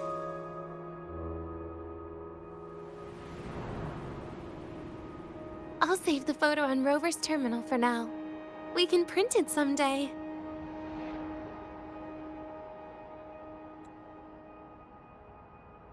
Look! In the photo! It's the white bird! It flew that way!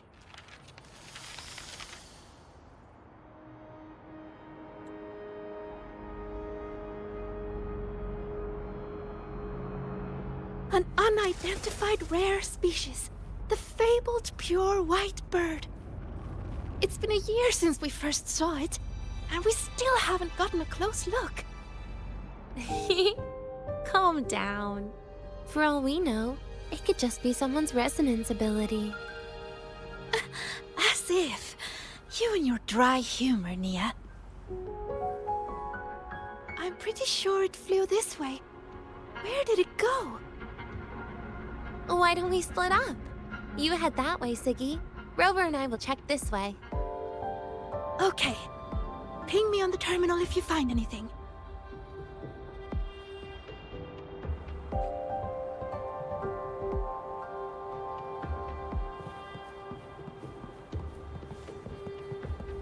Attention all Academy students and staff. Please.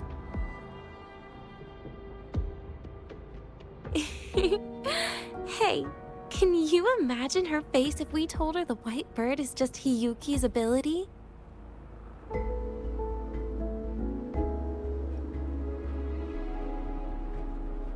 It definitely would. Hiyuki is, well, kind of scary, isn't she? Always popping up out of nowhere with a blade. Will she be watching us like this the whole time today? Hiyuki is just doing her job. And she's kinder than she looks. I know. She sometimes reminds me of you. But unfortunately, that's my least favorite kind of person. What? Are you saying you care about my opinion, Rover? Sorry. Being straightforward doesn't do it for me.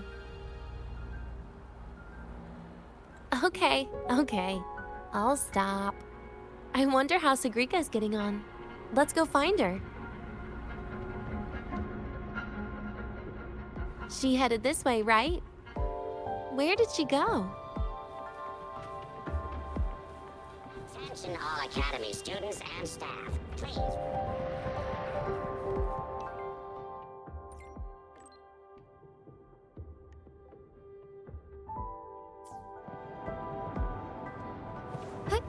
Onwards.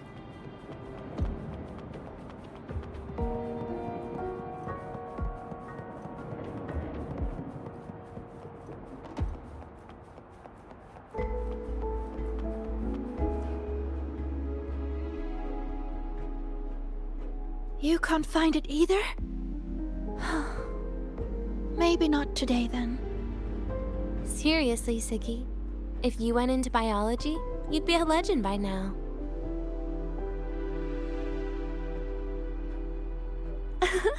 I just want to confirm a new species before I graduate. And you really don't come out enough, Denya. A little more activity would be good for you. Please, give me a break. I'm not exactly built for running or fighting like you are. Since when are you bad at fighting? Oh, right. Didn't you say you wanted to call home? The booth looks empty right now. Oh, it is. That's rare. There's usually a line here. Go on, before they start worrying. I've got some family matters to handle too, using Rover's terminal. Okay then. See you in a bit.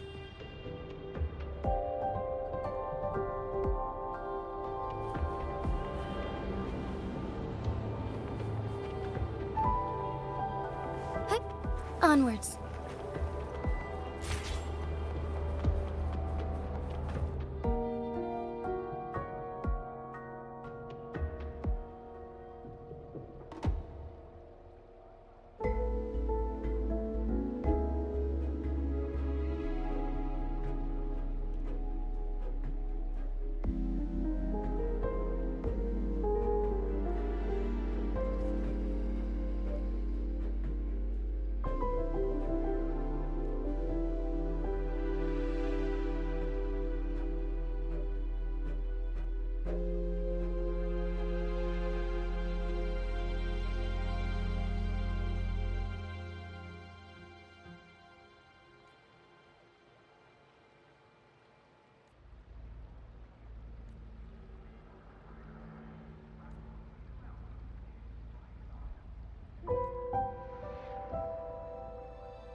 I'm doing great today. Don't worry.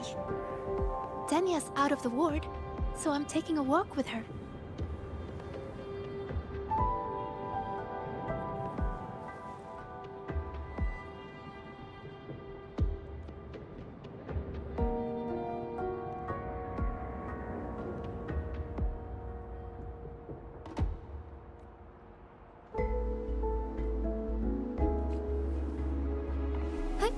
Onwards.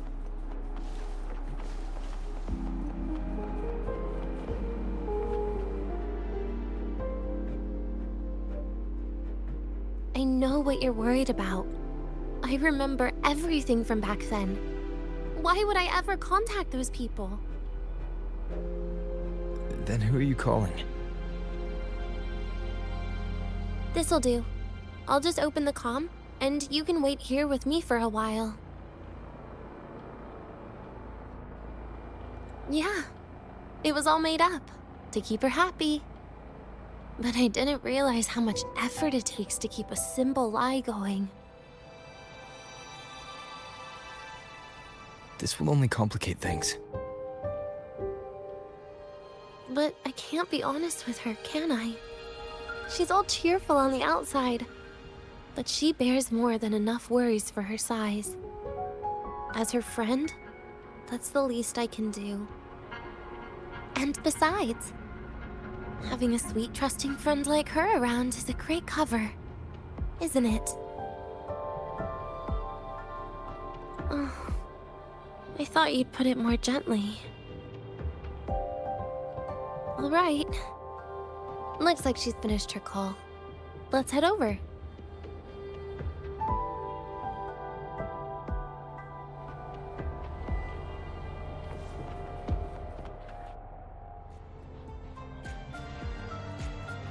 Perfect timing.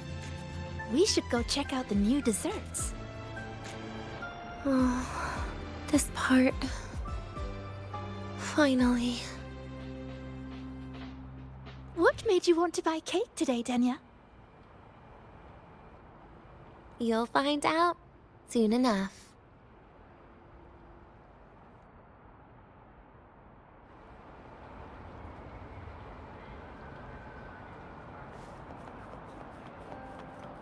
Forgive me.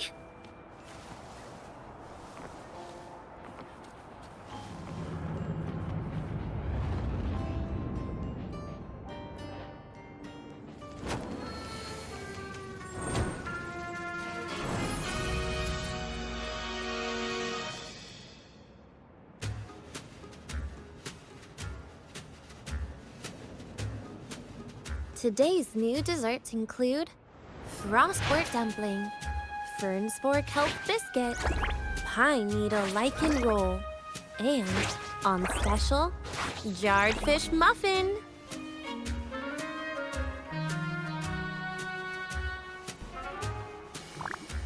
Those names sound intense. Oh. Do you think you could assemble them into a cake?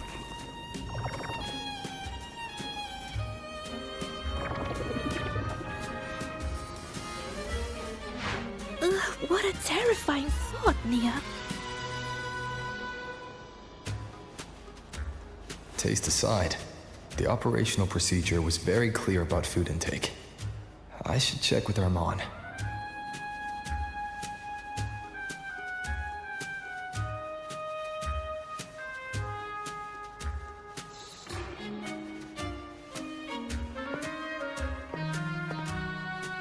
I'm just going through the motions. She can eat it for me.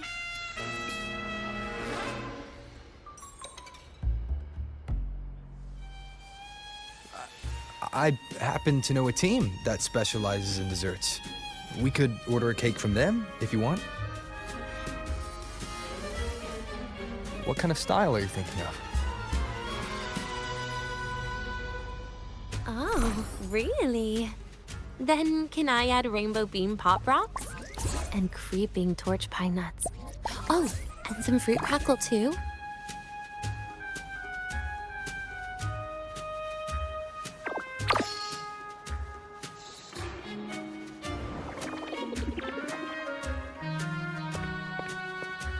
Denya, you can't put pop rocks on a cake. You need to start with a base flavor.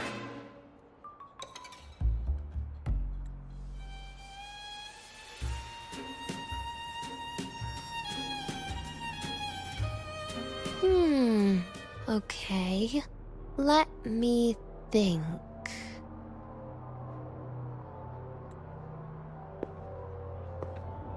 Let's get an orange cake. I promised Sigrika we'd celebrate together. She likes oranges.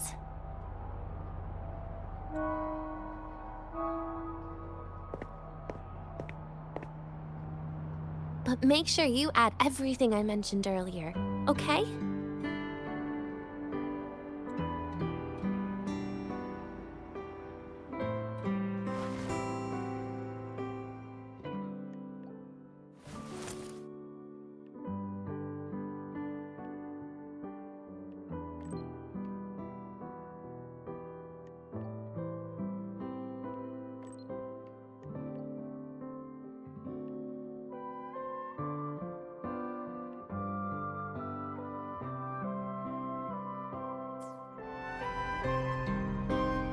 Have you decided yet?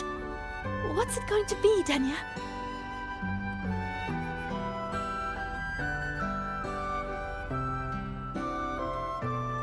Keeping it a secret for now.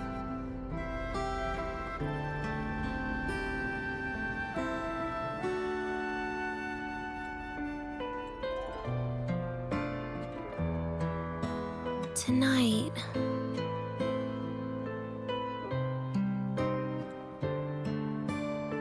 Tonight might not work for me. I promised Professor Mornier I'd help out at the reactor drive today.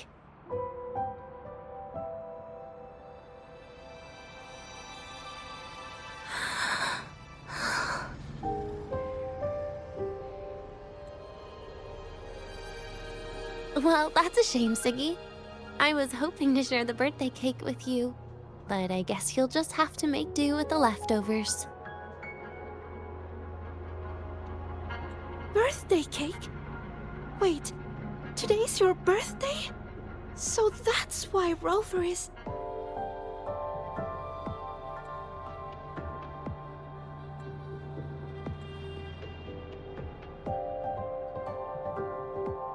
Then I'll leave Professor Mornier a message.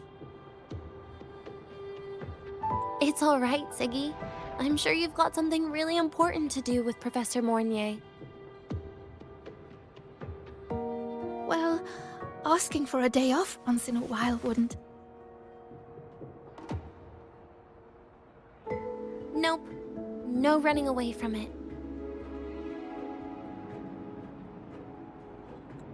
How can you become the kind of person you look up to if you run away from something like this?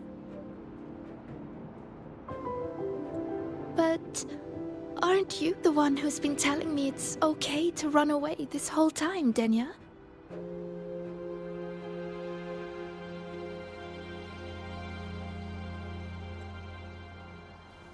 It was just to make you feel better. I say it to everyone.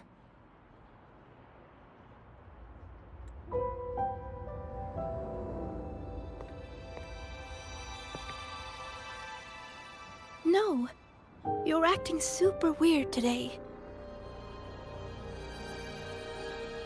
All of a sudden you asked me to come out, had me take pictures with you, revealed it's your birthday, and told me not to run away.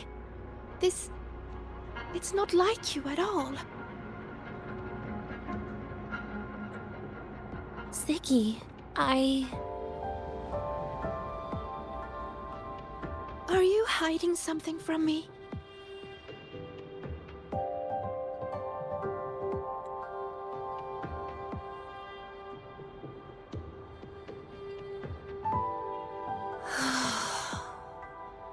Couldn't you be a little less perceptive at a time like this, Sigrika?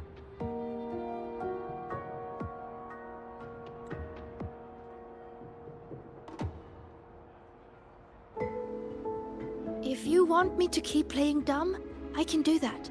And I'll leave it there, as usual. But there's only one thing I want to make sure. Will you still be celebrating your birthday this time next year?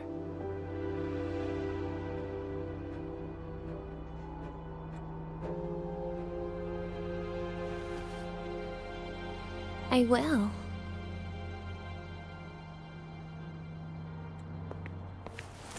Then next year, we'll celebrate your birthday together. Promise?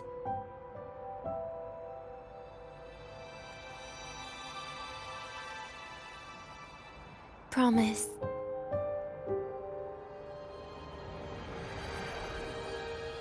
How about we make a cake together when the time comes? I thought you said there's only one thing you wanted to make sure of. Denia still has some checkups to do tonight. Maybe after she's fully recovered in a few days.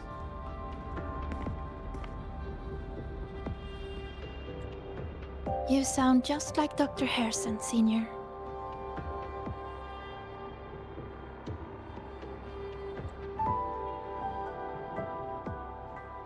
It's fine. We've made a promise. Right. Off I go to sort out some files.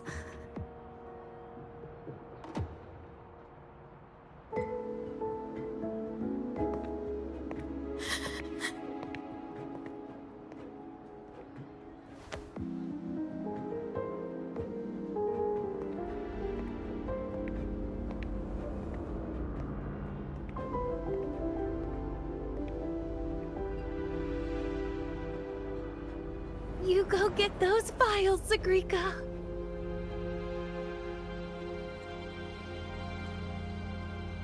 Happy birthday, Denya.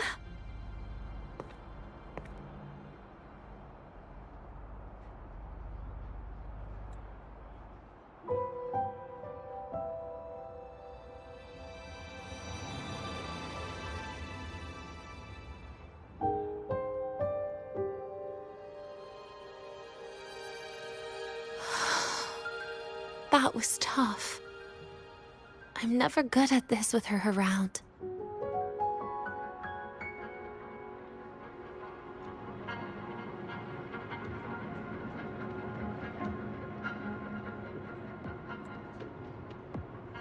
Well, that made things really awkward at the end.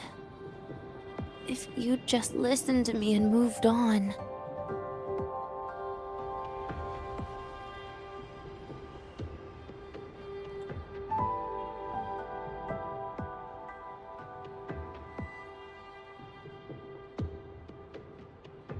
Oh, sneaky you. Being so nice and kind all of a sudden.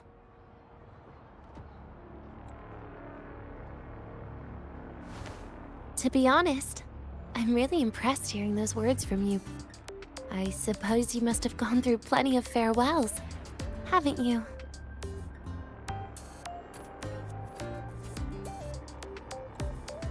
Strong, caring.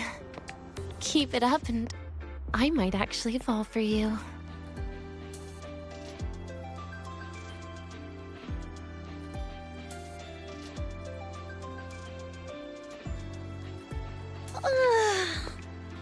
Alright, break time's over.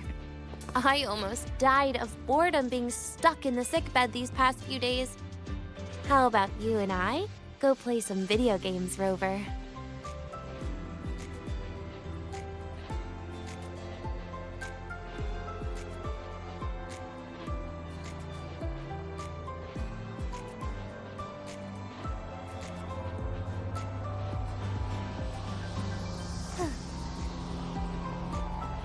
Forgive me. Onwards.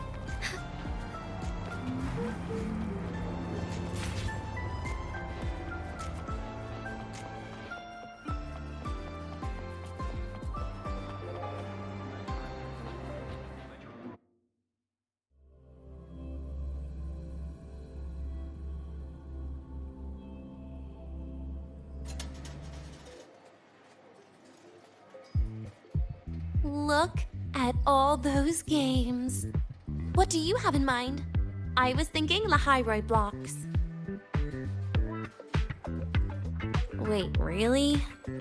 I even gave you the hint. Don't tell me. You're the type who during a date wants to watch separate movies and just meet up afterward. Playing Lahairoi blocks with you brings back bad memories. Aw, you have such a good memory. All right, let's start with your game.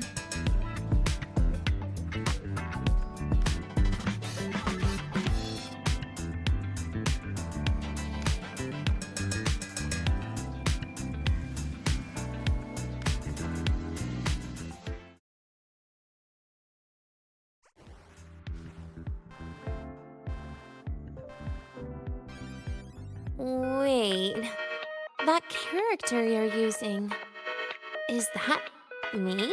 That feels a bit odd. And is that Sagrika next to you? Oh, there's a cake coming down. Keep the joystick steady.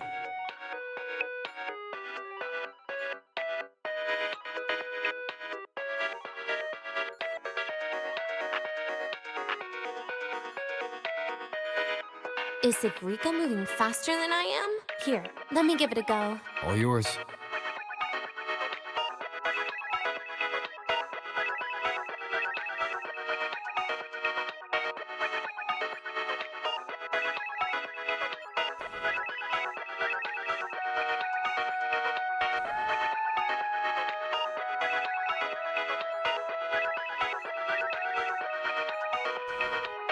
And I'm dead.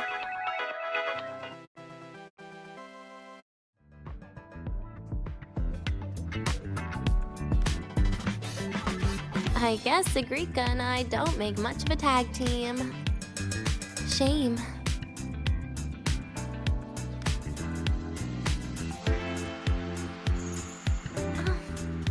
I haven't figured out these new games yet. Let's just go play Lahiroi Blocks, Rover. How about we compete for high scores? I've been really good at it since I was a child, you know. Still holding grudges, are we? Or is this your way to get my attention?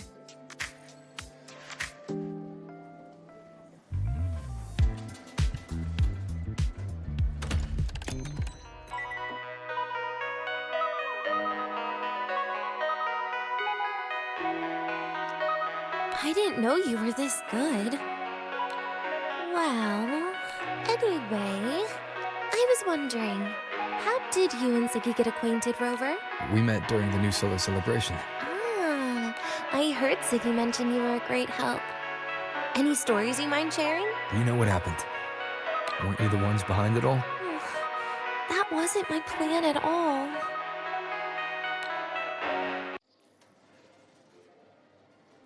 You were gonna say goodbye to her, right? I suppose.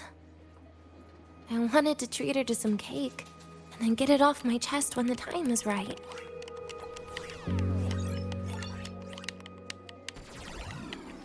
You mean the birthday, the goodbye, or you've been lying to her the whole time? All of it, I guess. I actually hoped she'd be angry.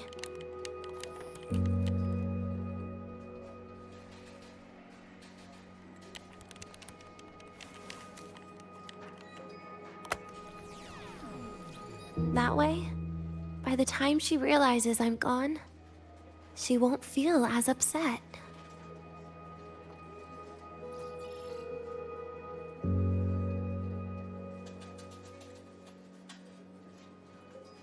Knowing your ex-friend died is better than losing an actual friend, right?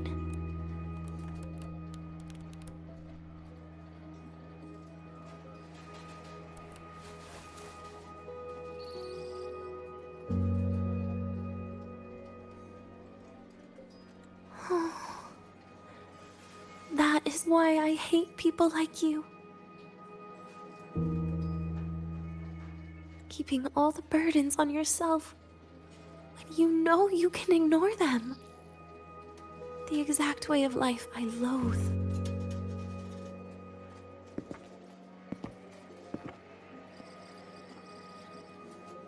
But you still encouraged her.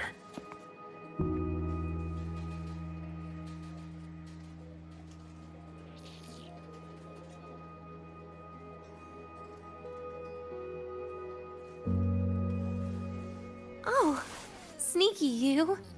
Beating my score while I was distracted talking.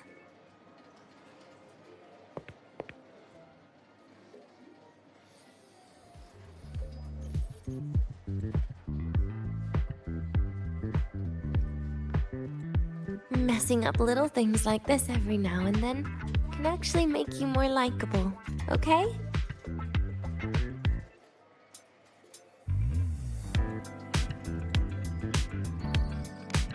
Anyway, it's getting late. We should keep moving. The archive is usually my favorite place for pastime. I'd like another visit.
Denia!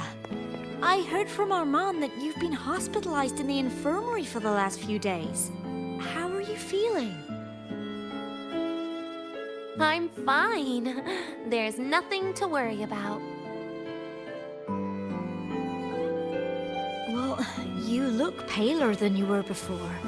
A patient should get plenty of rest.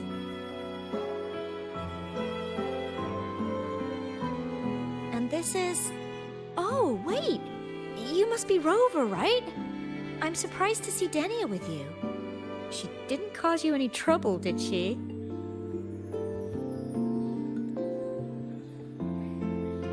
No, not at all. It's her birthday today, and the infirmary asked me to take her out for some fresh air.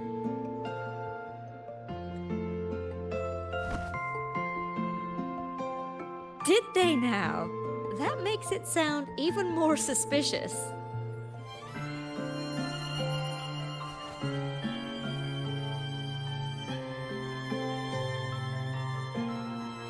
Sure, she wasn't hard to miss, taking naps here in her first week of school.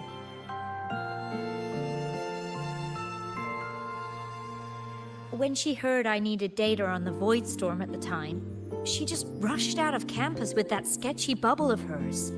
What were you thinking, really? That was ages ago. Can we please move on?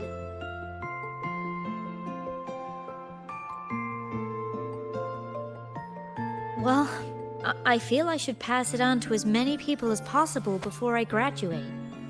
And you? Try not to be the hero all the time. Just learn to lean on the people around you more often.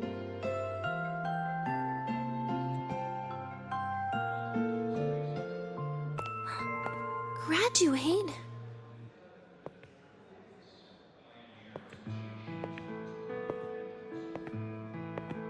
Here, this is for you. I never got the chance to give it to you. You were always nagging me about that Roy and Fairy Tales collection. I had a friend print it in color.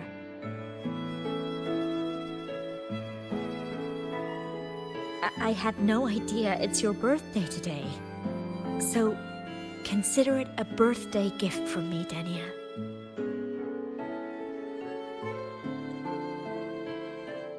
Nastasha, your hands.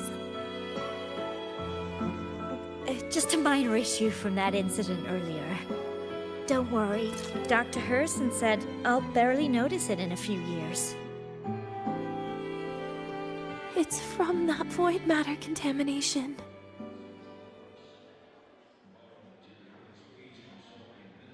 But if it can heal, as you said, then there's really no need for you to leave, right?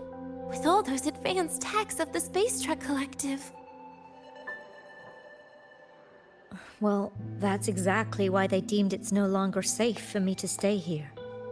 Something about Lahai Roy's environment makes the contamination even worse for the nervous system. But...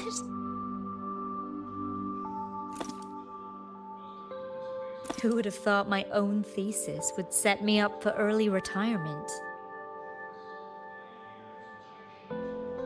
But you once said your dream is to...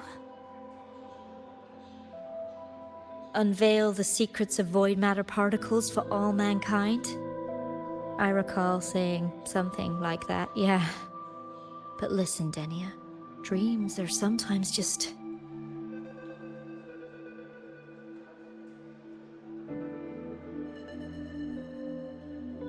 No, that's not it.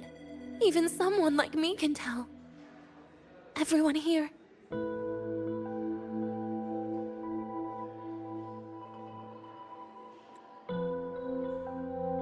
Everyone here signed the agreement. If they choose to leave Lahai Roy, that means...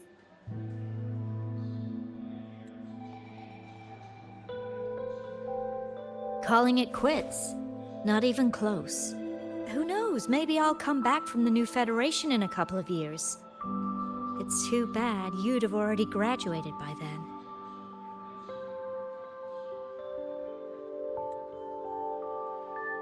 That's not what I meant. You've always been a great student, Nastasha. It shouldn't have ended like this.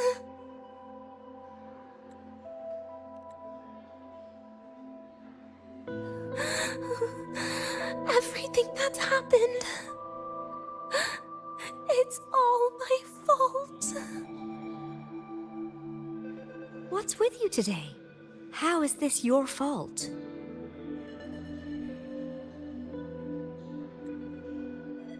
I'm sorry, Nastasha. Denia's not fully recovered yet. You'll have to excuse us.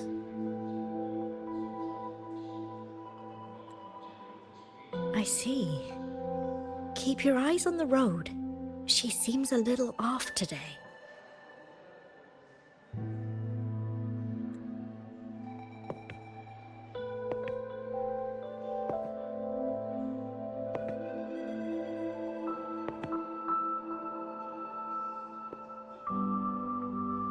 Oh, and happy birthday, Denia.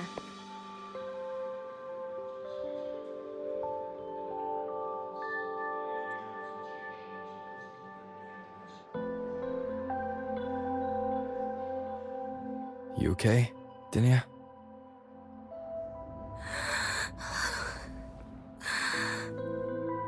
Your frequency is very unstable now. You should take your meds. Come with me.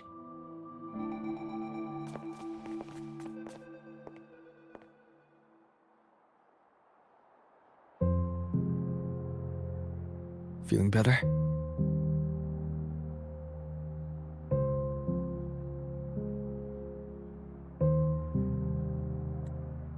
Based on the frequency shown during her complications, things are worse than what Armand said. At this rate, she won't even last a week. Is this why she chose today?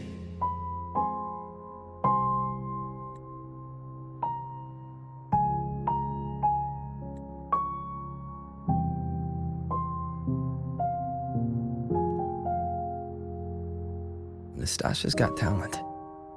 The collective won't give up on her.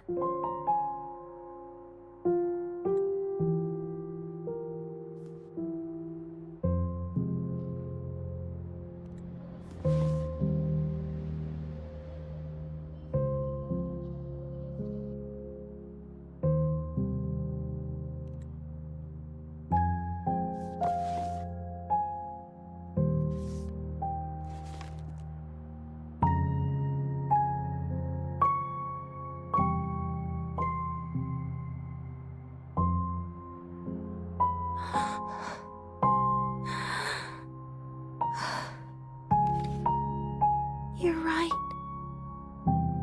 I've been lying to myself all along. I'm sorry. I lied to you. It's actually not my birthday today.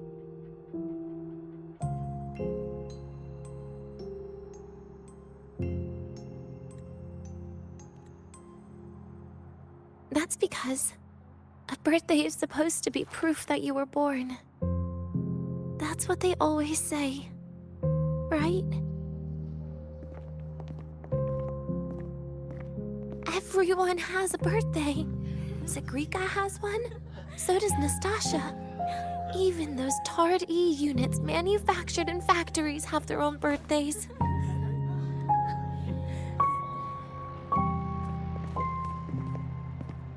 But I don't. The Fraxidus has no record of my birth. Nothing to prove my identity.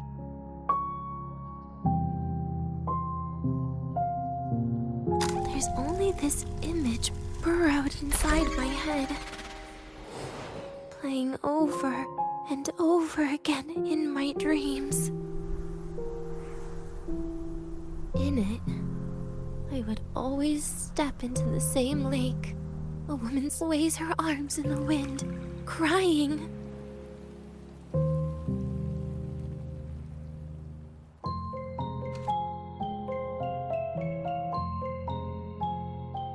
She stares from afar, calling out to me. Denia. Denia. Das Edenia. So if I truly had a name and a birthday, maybe I could then die as a real person. No?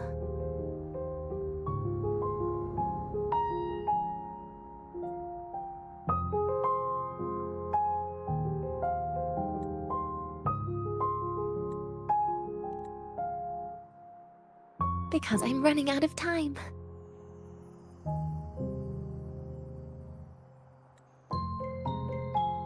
I'm out of time for so many things, but I can at least try to die with a little dignity, right? I should get to act like a real person. Face what I've done. Say a real goodbye. And then just end it the right way.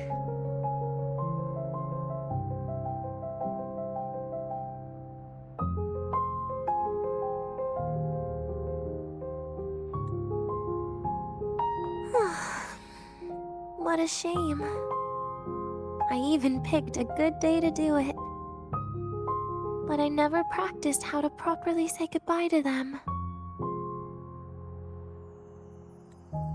Lying is the only thing I'm good at. Is this the ending you're happy with? Of course not. But at least I was able to see their goofy smiles as I had them completely fooled, just like before. Something to die happy about, I guess.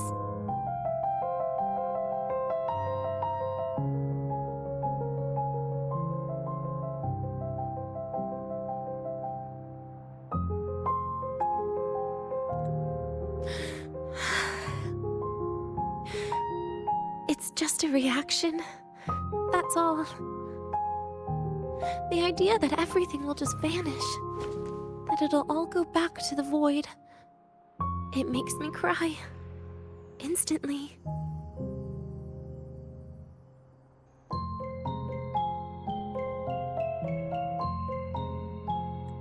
Just like years ago, when I touched it for the first time.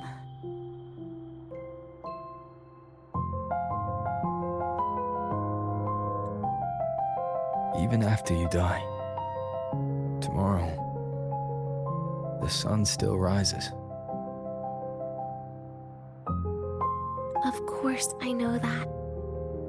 It's not like I think the world will change once I die.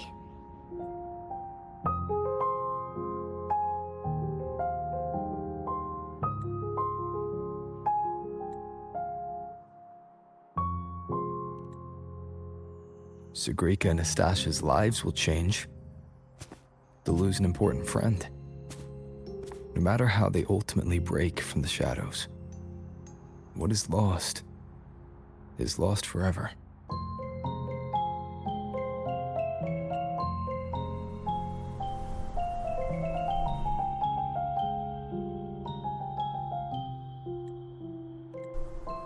Do I deserve to?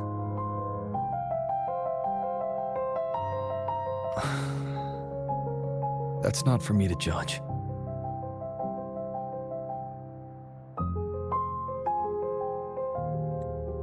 But in Renacida, I've met people just like you.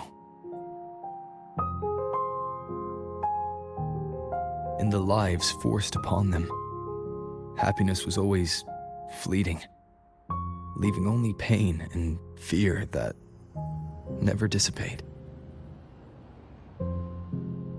Yet even so, they fought for those brief, gifted moments of happiness till the very end.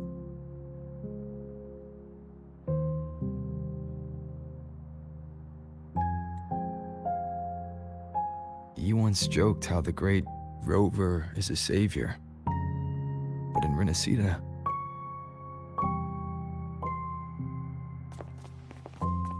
I failed to save them.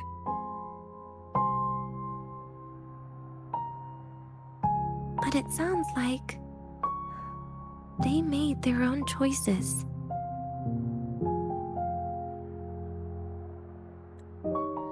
True. Just like when you tried to drive me away. You also made what you thought was the best choice. You all hoped for more people to survive.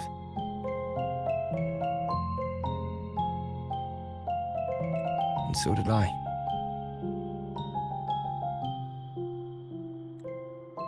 So, if the boundaries between humans and creations are already obscure, what is it that determines who we are?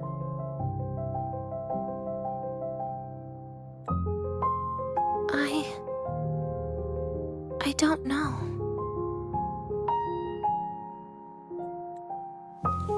It's the heart, Denia. What you are isn't defined by where you're from, but by your heart.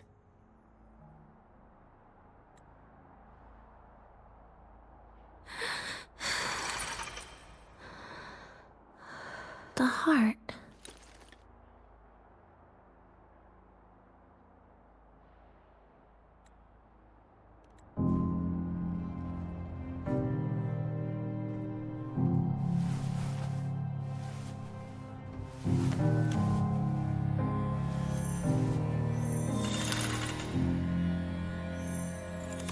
This right here. A gift from the Grand Architect. The page buried within my frequency is here.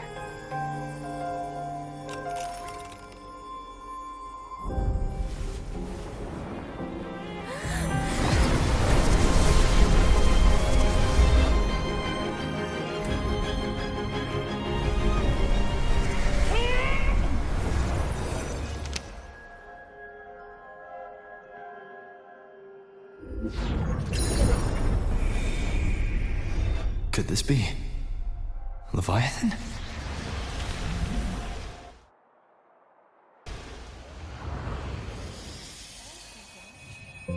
Do you find your way home more often?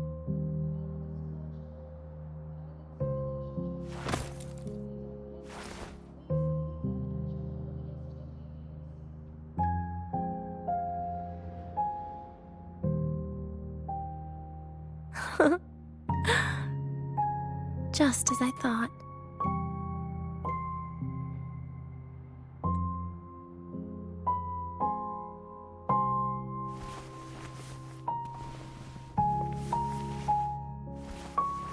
You can really work wonders, Rover. Denia? You are literally my least favorite type of person.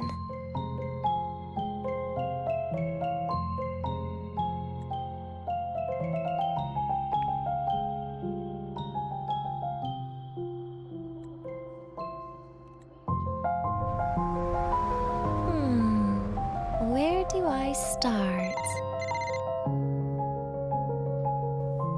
Rover, we've detected a severe frequency fluctuation. Is everything all right? Everything's fine. We'll be back soon. Very well. I'll see you soon.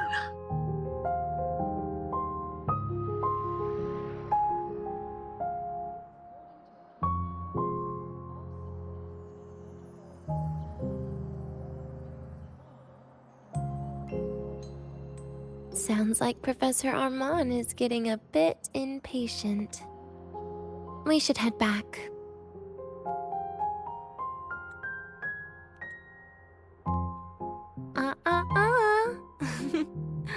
No need to get ahead of yourself now. You're not quite there yet. I'm keeping it a secret for now. Plus, we still haven't fulfilled our agreement yet. Can't let the cake go to waste.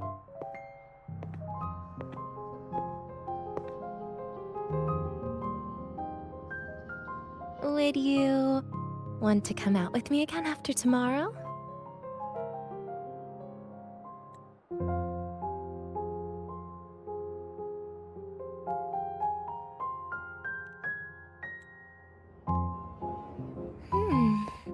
Well, that makes things trickier. I still have things I have to do, after all. If only today could be a bit longer.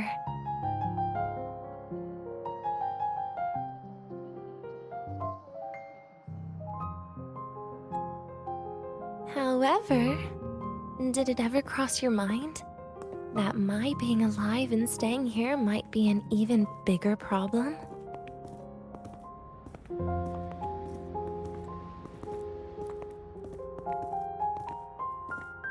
If you feel you don't belong here, then someday in the future, would you be willing to... Stop right there. It was just a joke.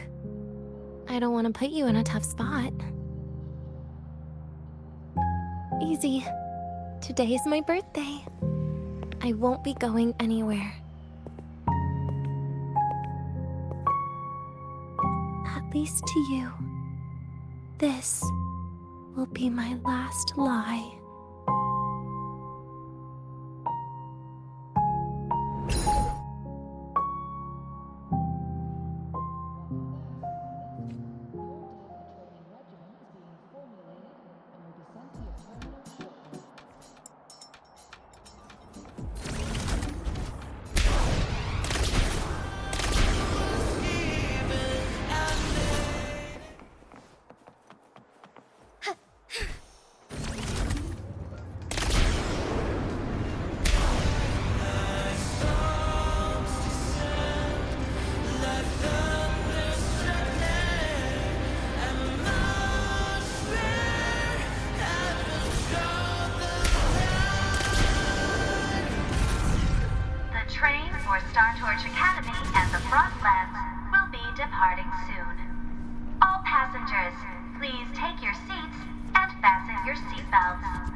Nana is conducting a thorough checkup on Denia. I imagine this must have been a very long day for you, Rover. Her conditions have greatly improved since this morning. As for the frequency fluctuation earlier, did something happen? About that.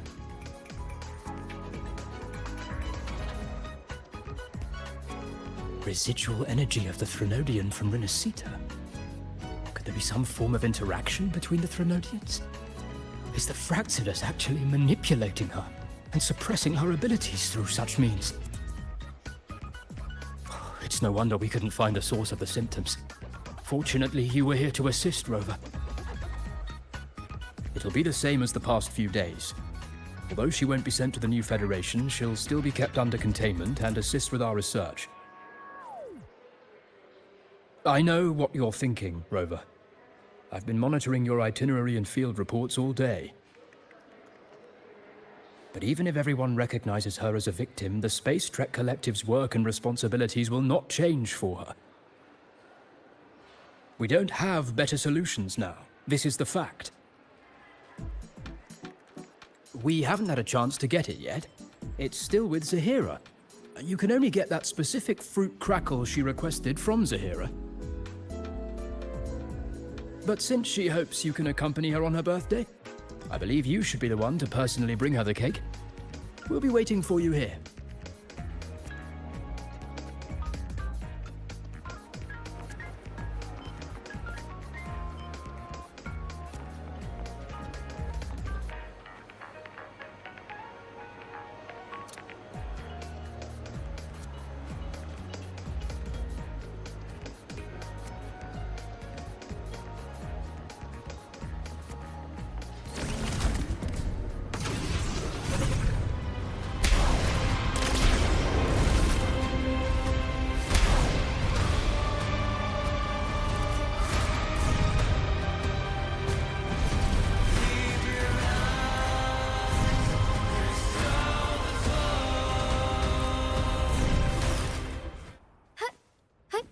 Onwards.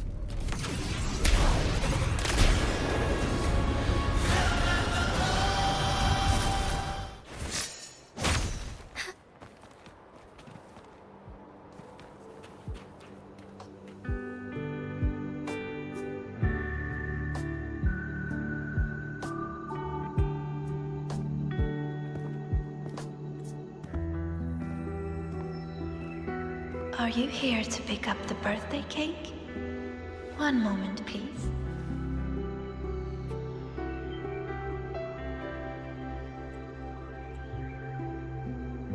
Denia. She said she had to take care of something. But what, exactly? Does it have something to do with the Thenodian's frequency of the Deemer planes? If the Space Trek Collective finding Denia was part of the Grand Architect's plan, then what about removing that page from her? Or maybe, if I were in Denia's shoes... Easy. Today is my birthday. I won't be going anywhere.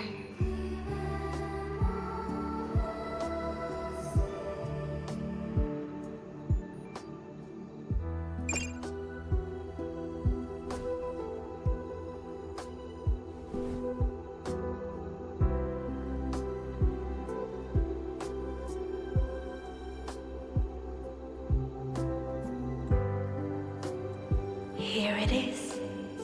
I know it's a bit late, but I believe it's more than enough to convey your heart.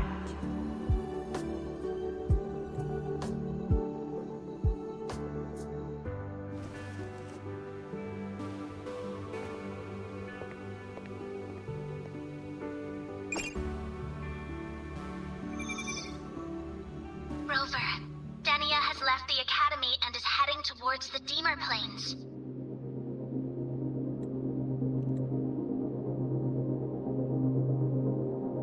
With her forte, we've detected residual void matter particles at the platform. Professor Armand was trapped inside a bubble. Luckily, no broken bones. She hasn't removed her resonance suppression device and tracker yet. Should we initiate the emergency protocol? No. Give me her location. Understood. Coordinates sent. Good luck, Rover.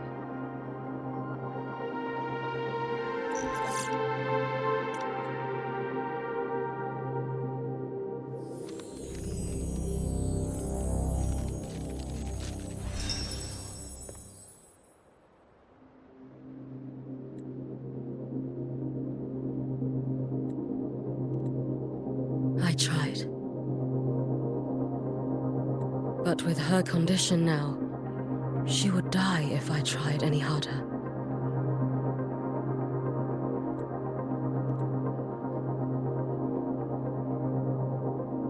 Trees will grow tall, and leaves will turn green, Rover.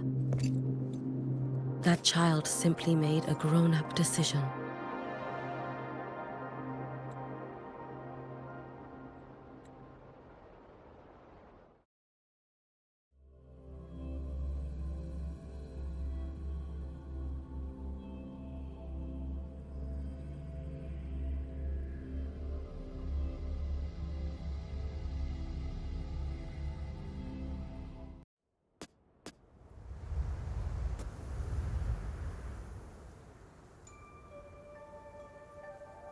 The Solvane Heartwood. Spectacular. No matter how many times I see it. Will this be my last visit?